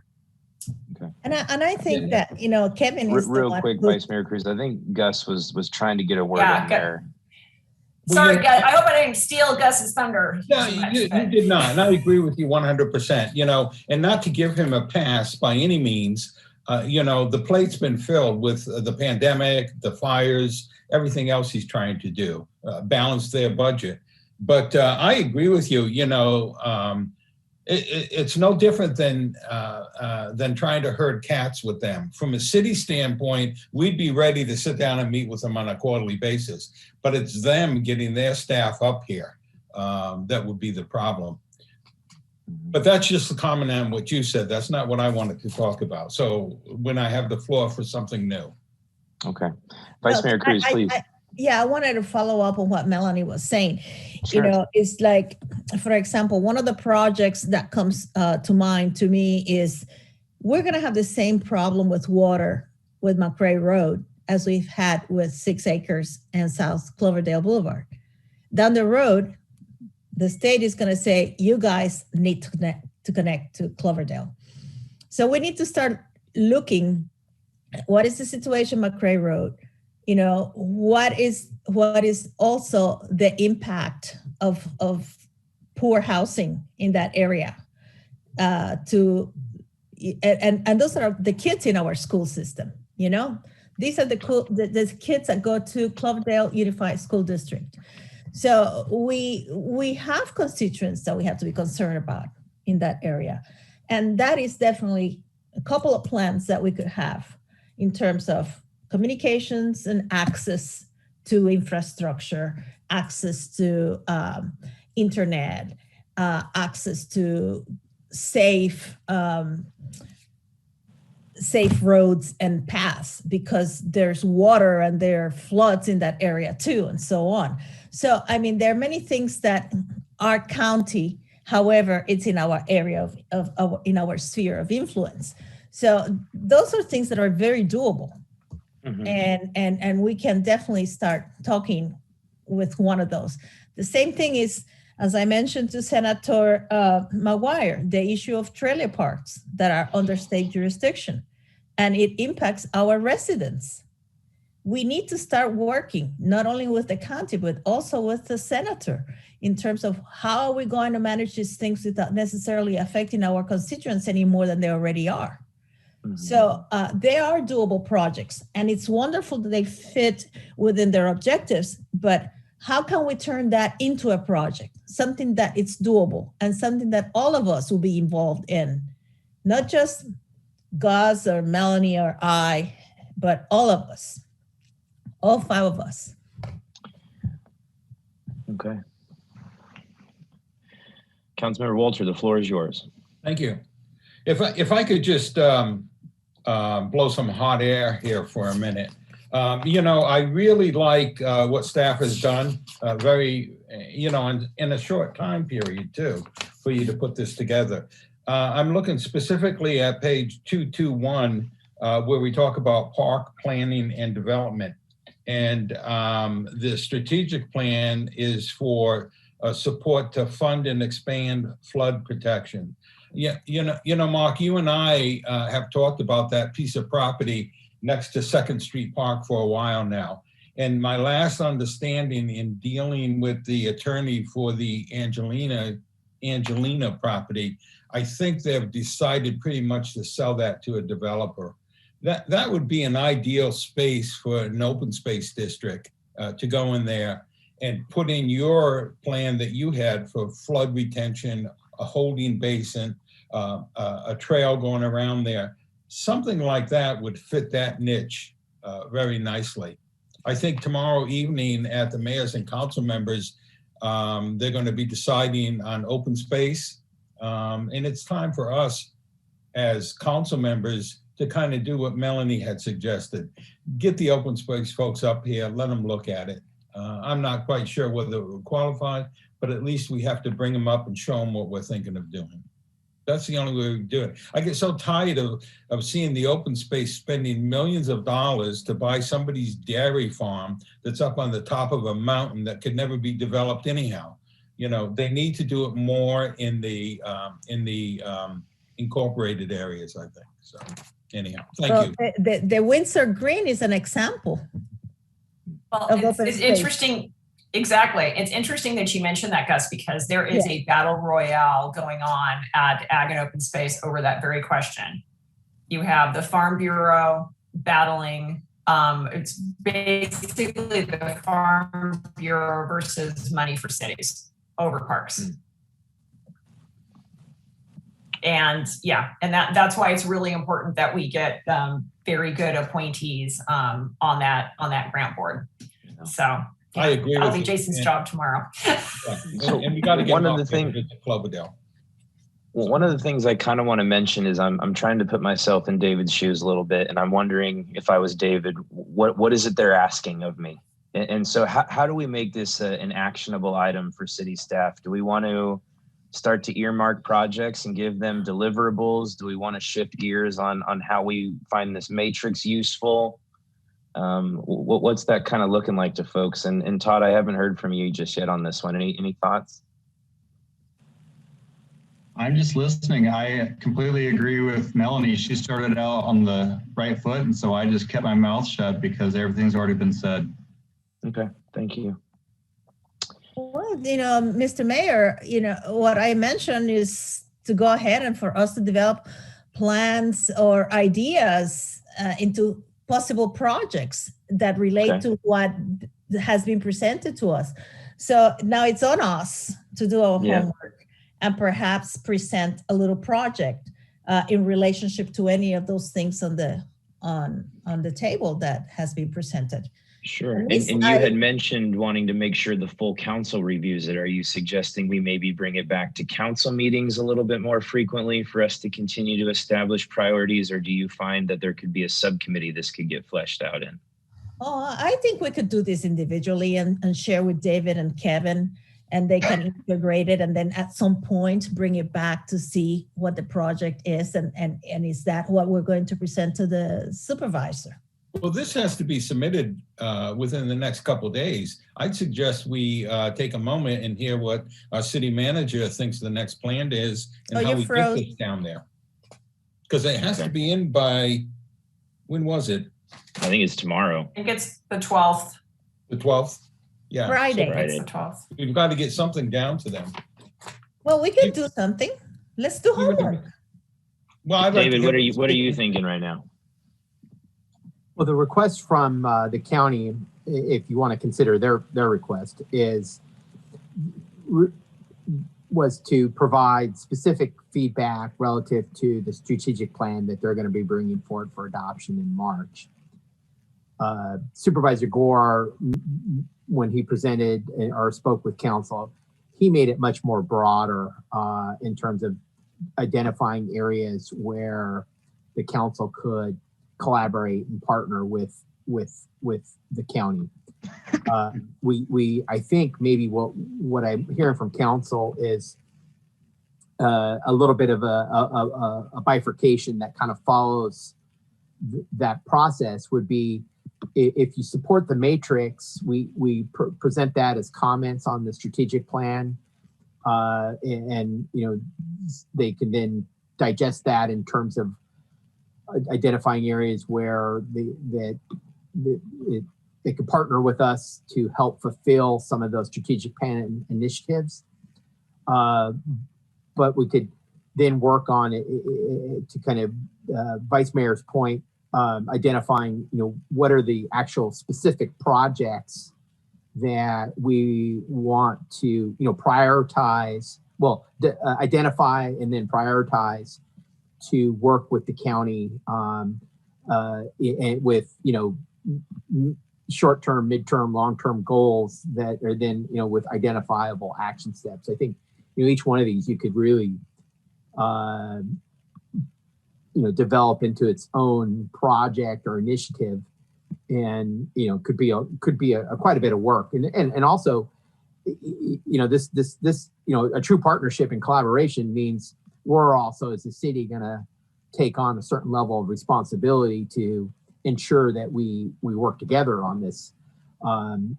In that, that doesn't sound right, David. That doesn't sound right at all. I'm just kidding.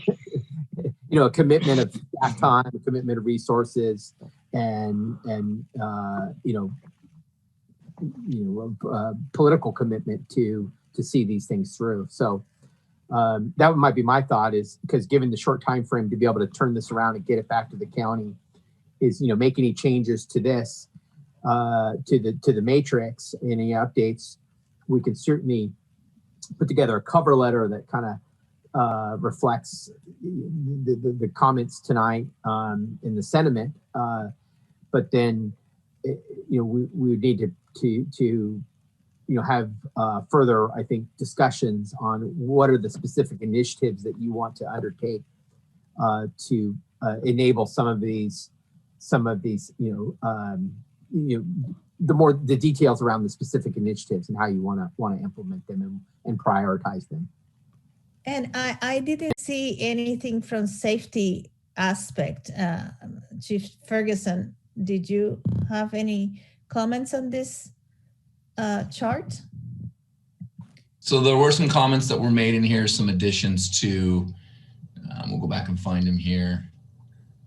I mean, I saw some of the MOUs and things like that, but. Emergency planning and response. Yeah. Yeah. Okay. Yeah, so there was some conversation, and it's noted in here, I think in number 2, about the Measure O funding that was passed through the county for the mobile outreach for our homeless. Right. That's something we should be lobbying for seriously to get them to come this far out. That would be very beneficial for us. And as far as, there was also coordinating with the county and the MOU with the Citrus Fair for the Emergency Operations Center. And I think that's what we had for that specific area as it related to. I know that the sheriff's department is independent, but is there any way that there could be any further collaboration that could also, the county could also be aware of? Yeah, so if you move down in, so we did discuss that in the homeless. If you drop down to that section there is discussion about working with the sheriff's department and with the sheriff himself and discussing some of our issues in the county's jurisdiction in the river area and the Geysers Road, try to work with them. So there is some discussion on that in the homeless area. Vice Mayor, Would there also be, if I could just tack on to that, sorry, would there also be some more potential under public communication? Yeah. I mean, you do a great job with Nixle, but I think that could be an example for many other things too. Yeah. So maybe, Vice Mayor, that would be a good idea, maybe to get a little bit more direction on what you would like to see in that, specifically, where you would like more targeted areas in that. Well, because, we talk about language access, but we don't talk about the other problems that our community has, mobility issues, the people in the nursing homes, things like that. And that requires collaboration between the fire district, the police department, and even the sheriff, if in case of evacuation or something as such. So that's it's beyond homelessness, I would say. Right, I understand that completely. So as it related to public communication, I think I was just seeking a little bit more input from you as to what direction you wanted that to go. I think I understand where you're going now with it. Yeah, well, you have done very well in connecting and with the chamber also to make sure everybody is sign on to listos and so on. But I guess I would, if I could make a recommendation, is that maybe under public communication that it address accessibility challenges as well, and then that be coordinated. Does that make sense, Vice Mayor? Yeah, it does make sense. The thing is, how are we going to be able to get all this communication out? That's, that's always been the challenge. Getting people engaged with it. Yeah. Yes. Yeah. Yes. So, I think that technologically speaking, I think that that's something that's really in flux, and that we're learning a lot about right now. Yeah. Yeah, and to your point, Councilmember Bagby, the initiative was written kind of broadly.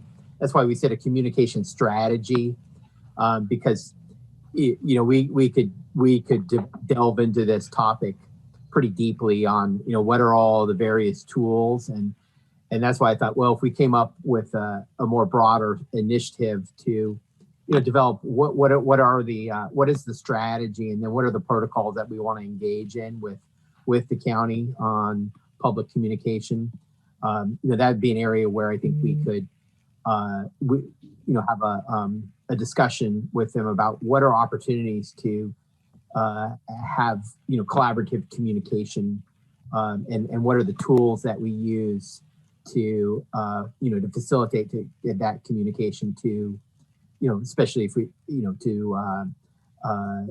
the underserved in our community, if we want to really target more bilingual communications from the sheriff's department. We could get into those more details. We certainly can add some additional language here to clarify that what we want to seek is a more inclusive communication strategy that targets all residents in our community. I think that might be some language change we can make to this matrix. It's very important what you mentioned, David, the issue of what is the protocol, who's going to tell what to whom, and how quickly, because that's the problem. Is it going to be the sheriff's department, the police department? Is it going to be to you? Is it going to be, and how is that going to happen? Because that's my big concern. Every time there's a fire, I'm concerned. Even though we have had these resilient meetings and we kind of know where the parts are supposed to go, how is it really going to happen on the ground? The communication protocol is essential. Kevin, did you want to weigh in on this? Is that why I saw your hand go up? Just a quick thought, and I think we kind of talked at this at the staff levels. Maybe we get this to the county since it's time sensitive, but then there could be a fourth column, and I think David's kind of saying this too, with real specific things that we want them to help us with. Like, one example that I was thinking is the sheriff will participate in a river patrol once a week or something. So it's real definable so that we can, actually pin them down to something. But I think that would be like the next step in this process is the way I was looking at it.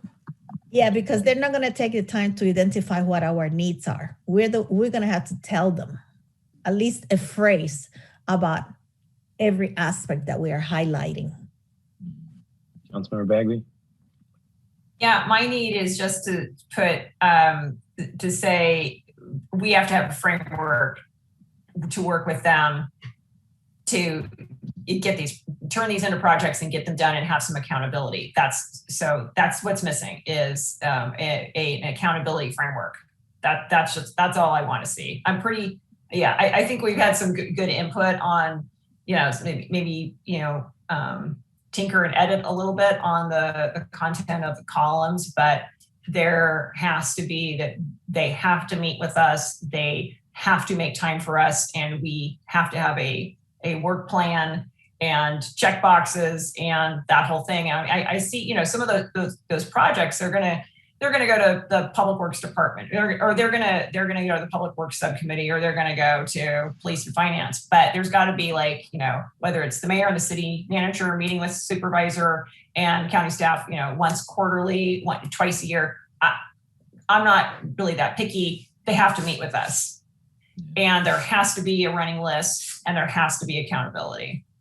And part of that accountability is how much of the money that is there for community projects can we, access, and to make sure that they give us the timelines and that they give us all the specifics on how our community and us individually as council members and as city can apply for these monies.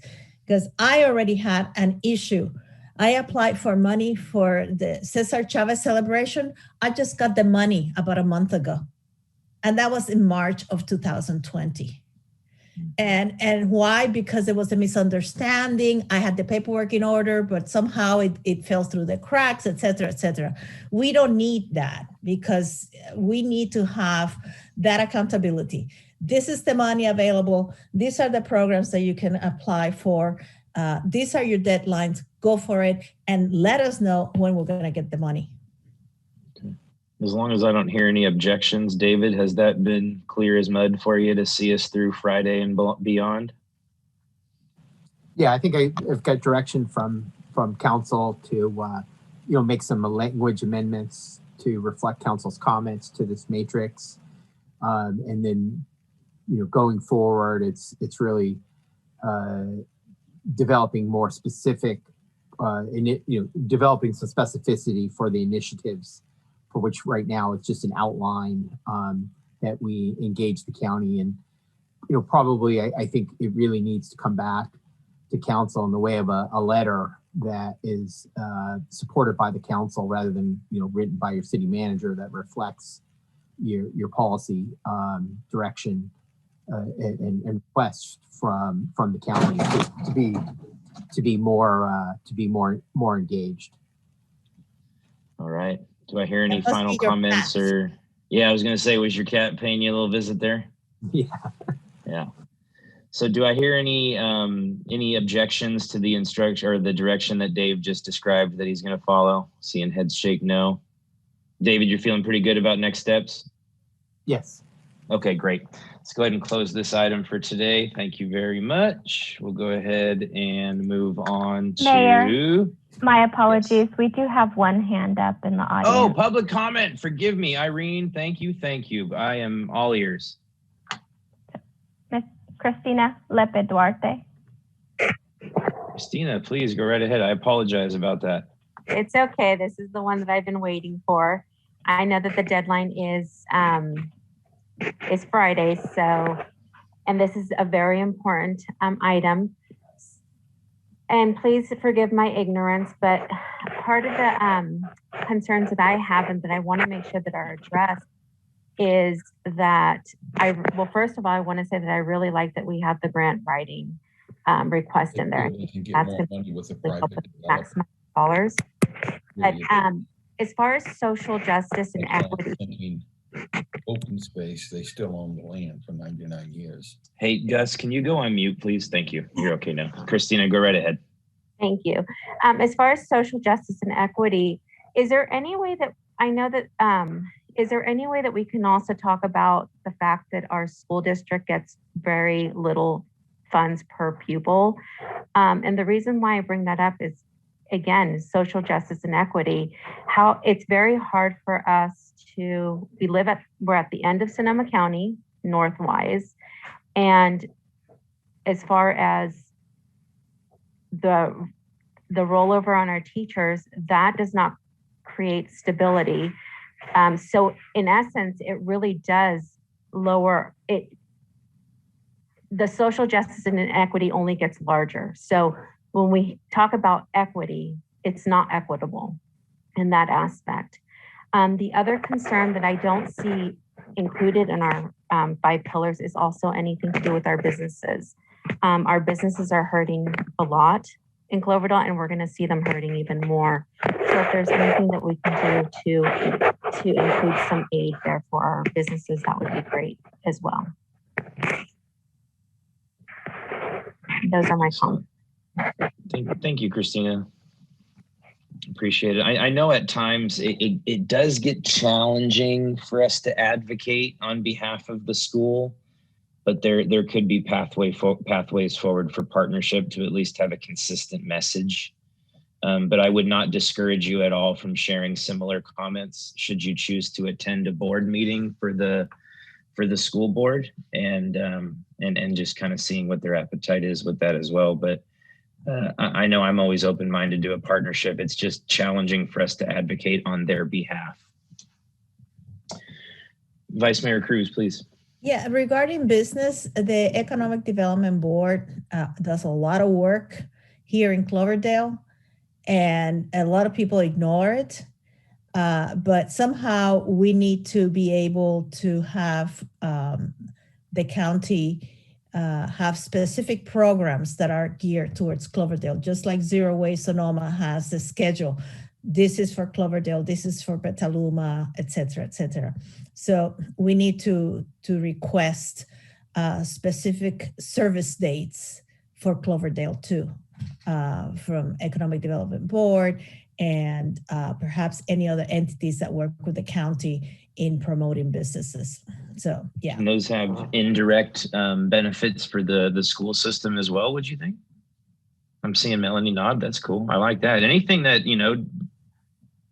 I'm glad Marta brought up the EDB because I feel like I'm the only one who ever talks about it. But yeah, they're really active, as well as their arts business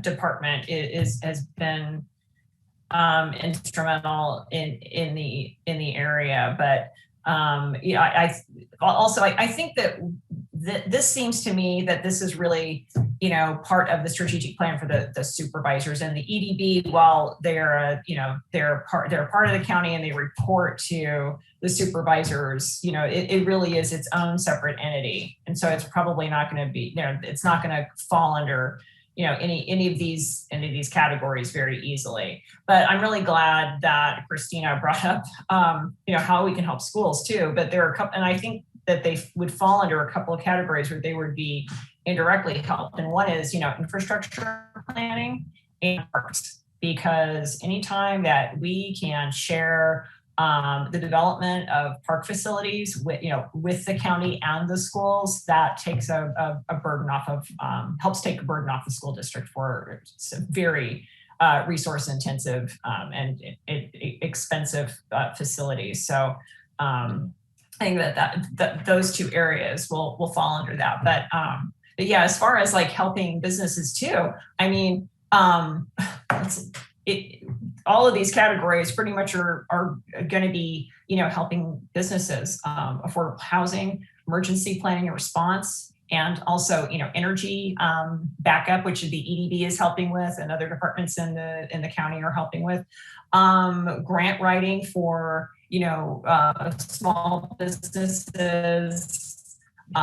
You know, homelessness is one of the biggest complaints in town businesses, so that's working with them. But I really see infrastructure and land use planning, so that we are development and business savvy and ready. So we're not passing up opportunities. We need to be partnering with the city, with the county on our land use planning, so that when an opportunity comes along, we can really be responsive and jump on it. And again, back to infrastructure planning and development. We have so many, you know, blighted properties and areas that if they just had a little bit of investment and some TLC and some planning, you know, we can be ready to take advantage of opportunities, which is really going to help our businesses, you know. And I mean, you know, our residents and our business owners, they're our biggest, most important natural resource. That's our brain trust. That's the basis of our economy. So anything that we can do to be ready. And some of these projects, it's just like we need help from the county. They need to be responding to us on Church Lane. They need to be responding to us so that we can get these properties ready to go for investment and development. So I'm really glad Christina brought up all those areas, because we can't do this by ourselves. And we can't bear the burden of the development level that the county has left so many of our, you know, our islands. We can't bear that alone, and they need to pick up the ball and start working with us. And the biggest problem is getting Sonoma planning up here to meet with us and get some of these projects started and have a timeline for them, because that's how we are going to be able to support those business people who have invested in this community. And that's got to be our number one priority. But there is a mention of getting resources and funding for teachers in schools. And that's something we would have pretty limited influence over, but we could partner over the indirect benefits that you had brought up. Or am I misunderstanding that a bit? Broadband. I mean, broadband. Okay. Three things: broadband, and broadband. Yeah. And we can partner with the county to do better on that. Excellent. David, do you continue to have the information you need to move forward? I do, Mayor. I will endeavor to. I've been taking notes and capture the essence of council's comments and reflect those in the matrix, and present those to the county in terms of comments on the strategic plan. In terms of the specifics, I think that's where we're going to have to work to identify more specific details where we can work on implementation of some of these initiatives. But that'll be the next step. Excellent. Any closing comments before I move on? All right. This takes us into subcommittee reports. First up, we have Finance, Administration, and Police. And our next meeting is March the 1st, 2021 at 5 p.m. Looks like we're gonna have an update on St. Joseph Health, building self-healing communities, as well as COVID-19 update and recovery plans. That takes us to planning and sustainability. I don't know who's chairing that. I know I'm on it. And our next meeting is the 16th. It'll be my first. It'll be my. You're chairing that, Melanie. Oh, thanks so much. You're welcome. I read it today in a chart that Irene sent to me. So. Well, right. And thanks for the update. That's going to take us to Public Works, please. Well, I chaired the last meeting for this term, and it's coming up next. Whatever's coming up next, you'll get a report. Excellent. Joint City Fire. We met on Monday. The issues that Mr. Diggs brought about in council were discussed there. And hopefully there will be an agreement between the city and the county and the fire district to get going in terms of doing some abatement there. Excellent, thank you. Joint City School, please. We met last week and they gave us an update on reopening with the hybrid model. They're trying to get the numbers down low enough to get us into the red tier, which would allow the kids to go back to school.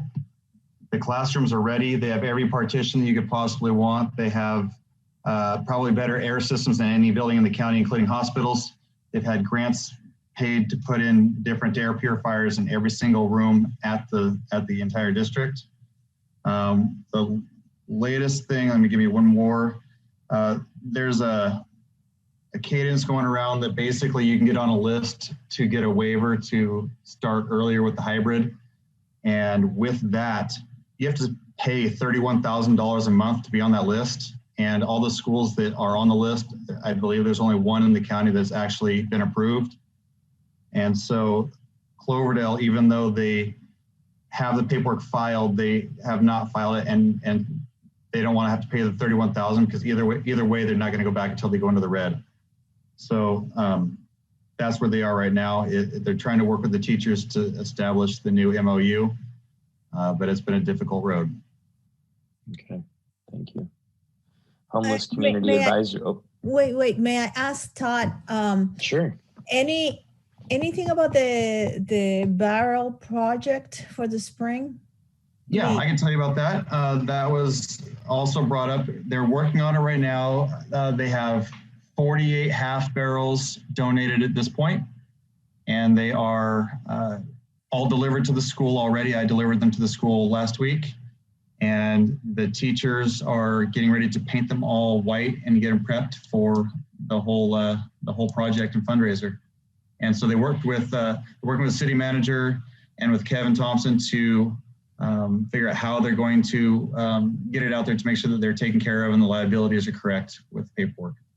And there was I think there was a piece of, there was a communication between Eric and Mark about how to upkeep this project. Yes, there's already a letter that's written that we've used in the past. The school district used it with the city in the past, and they're modifying that to make it match this project. Great, thank you. Homeless Community Advisory Group.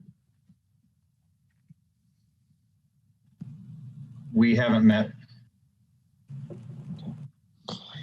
Any additional council reports from what we received in writing?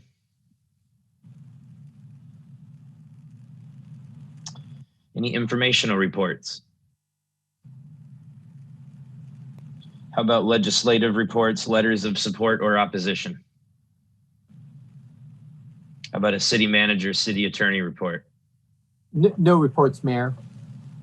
So Mayor, just for me, one thing that I'll be looking at is just, I know that there's been some movement with the eviction defense ordinance from the county. So I'm looking at the changes that they've made. I know there's been a lot of movement with the state as well, with the governor and Congress with SB 91.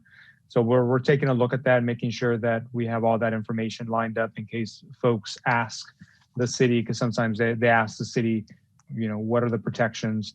We're making sure to have that information. I think the county just met on it yesterday. So we're looking at what they did. Excellent, thank you. Status update on the current emergency, please.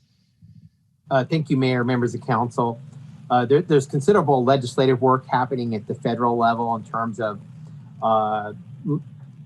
legislation to address the financial impacts to states and cities and local government regarding lost revenue from COVID. We're tracking it closely, and I know it's likely going to go through the reconciliation process in order to garner the necessary support. Right now, there is at least some positive signs that there will be some funding for localities like Cloverdale. But we know this has happened before, where it gets nixed as it makes its way through the legislative process. So we remain hopeful that there will be some funding that will help offset some of the revenue losses that we experienced due to COVID, and we'll certainly keep council posted if any of that legislation does indeed pass. There also continues to be almost daily updates on the vaccination process and the eligible populations, and that's getting rolled out,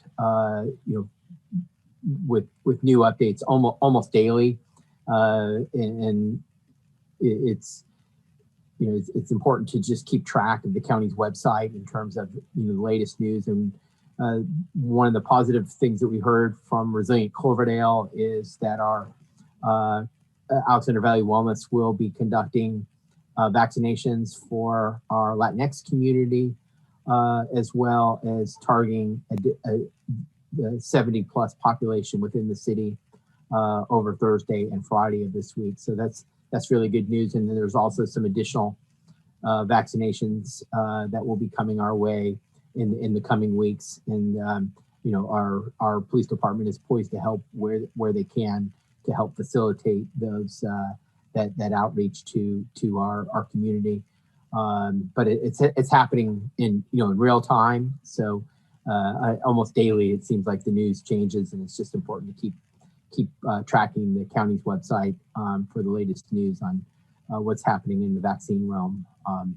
But that's an end of staff's report. But happy to answer any specific questions council may have. Any questions for David or staff regarding the COVID-19 emergency? A very quick question. David, Sure. Were you able to watch the county briefing? I think it was at 5 o'clock right before the meeting. I was not. I didn't catch it. Okay. We might want to just, for those who are interested, we might want to catch that recording. Any other questions? Seeing none, there's no good to the order on these agendas, but I heard a really compelling story come out of Resilient Cloverdale on Tuesday. And David, maybe you can help me with the details a little bit. You and I were on that call together, but I heard testimony of an individual who came upon some hard times, and the community really came together and helped locate her niece, who they found him housing. A member of the community opened up the Grange Hall for them to be able to store their furniture, and the niece has since found employment and can help support the aunt who had fallen on tough times. And it really was a testimony of when a community like Cloverdale focuses all of our efforts in one direction, how there really isn't anything we can't accomplish. And I thought it was a true testimony to seeing that come to fruition, and just amongst a million other things made me tremendously proud to be from here. So I just kind of wanted to share that with the group. It was something that really brightened my day yesterday when I heard that. Do you think I captured the details of that okay, David? Is that the way you remembered it as well? I think you captured it well, Mayor. I think that the motto was one life at a time, and there seems to be a lot of those, in small but critically important success stories where it's really about saving someone's life when it comes down to it. Yeah, I was really, really moved by that. So I hope you guys don't mind me sharing that with you this late in the evening. With that, we'll move on. There were many other, there was another story like that about a family who lost everything in a fire in Santa Rosa. And even the chief donated some furniture, and everybody housed these people. Cloverdale did that too, not long ago. So that's awesome. They're always great stories. Yeah, and I'd love to hear them in this format or this venue. I'd love to hear anything that really has inspired you throughout the previous 2 weeks, or things that have helped you get through troubling times. We may represent a council, but we're human first, and so I love hearing these stories that just really are humans coming together for one another. I just have a brief announcement. Sure. It's the League of Cities sent a reminder to sign up for the roundtable, and this one I would like Todd to sign on to because it's about homelessness. So I went to one a couple weeks ago, and it was great. It was also about homelessness, and all the interaction and all the information and all the resources that are shared are very important. And of course, we have to take all these resources so that we could make our own solutions. So I encourage you guys to go. It's a great way to meet people too. Yeah, I've done a couple of those roundtables. The league is doing a fantastic job. I went to a mayor's roundtable. It was right before the holidays, I think, on helping local restaurants and businesses. And I actually got a couple of great ideas, and I shot them over to Nina. And she was like, "Oh yeah, we forgot about gift cards. Yeah, we're gonna do another reminder on gift cards." So yeah, it was like you just kind of can pick up sometimes just a tiny little snippet of something, send it to the right person and they run with it, or find out about find out about little things that you can do to help the community, or find out a big grant. You never know what you're going to get at some of these meetings, but yeah, I have found them to be really valuable since the shutdown, or since we've all been on Zoom, and it's just been a really great way to kind of reconnect with other council members in other areas and just steal their ideas. I also had told them about the holiday parade, and there was another community who was like, "Oh my gosh, that's a fantastic idea. I'm going to tell my my chamber person about it." And I sent them the link to our chamber website, and it's like, if they stole the flyer and they stole the design and they did it in their town, I'm totally cool with that. That's totally fine. So yeah, that's just a great way where we can, show that kind of information. So yeah, if you haven't had a chance to get onto those league, even just the lunches, just the 1 hour things, they're really valuable. Thank you. Yeah. Council direction on future agenda items. I'm cutting the rest of you off. Well, Mr. Mayor, if I could, I'd like to see about scheduling the closed session item to finish the performance evaluation of our city manager. I think we have part 2 of that still to be done. And it's starting to slip through the cracks. It should have been done a while ago. No, thank you for that, Councilmember Walter. I'll work with David and Jose in getting that on our agenda. Thank you. Any other direction on future agenda items, please? Hearing none. City staff, thank you so much for another wonderful meeting and preparing a very comprehensive report. Tomorrow evening, starting at 6 o'clock, we have the selection committee for the mayors and council members. The general session will begin at 7, hosted by none other than yours truly. So we'll see how that goes. And your goggles and your body armor, Jason. Yeah, no doubt. And until, let's see here, it looks like we'll adjourn until February 24th, 2021, 5 p.m. See you guys then. Take care. Thank you, Mr.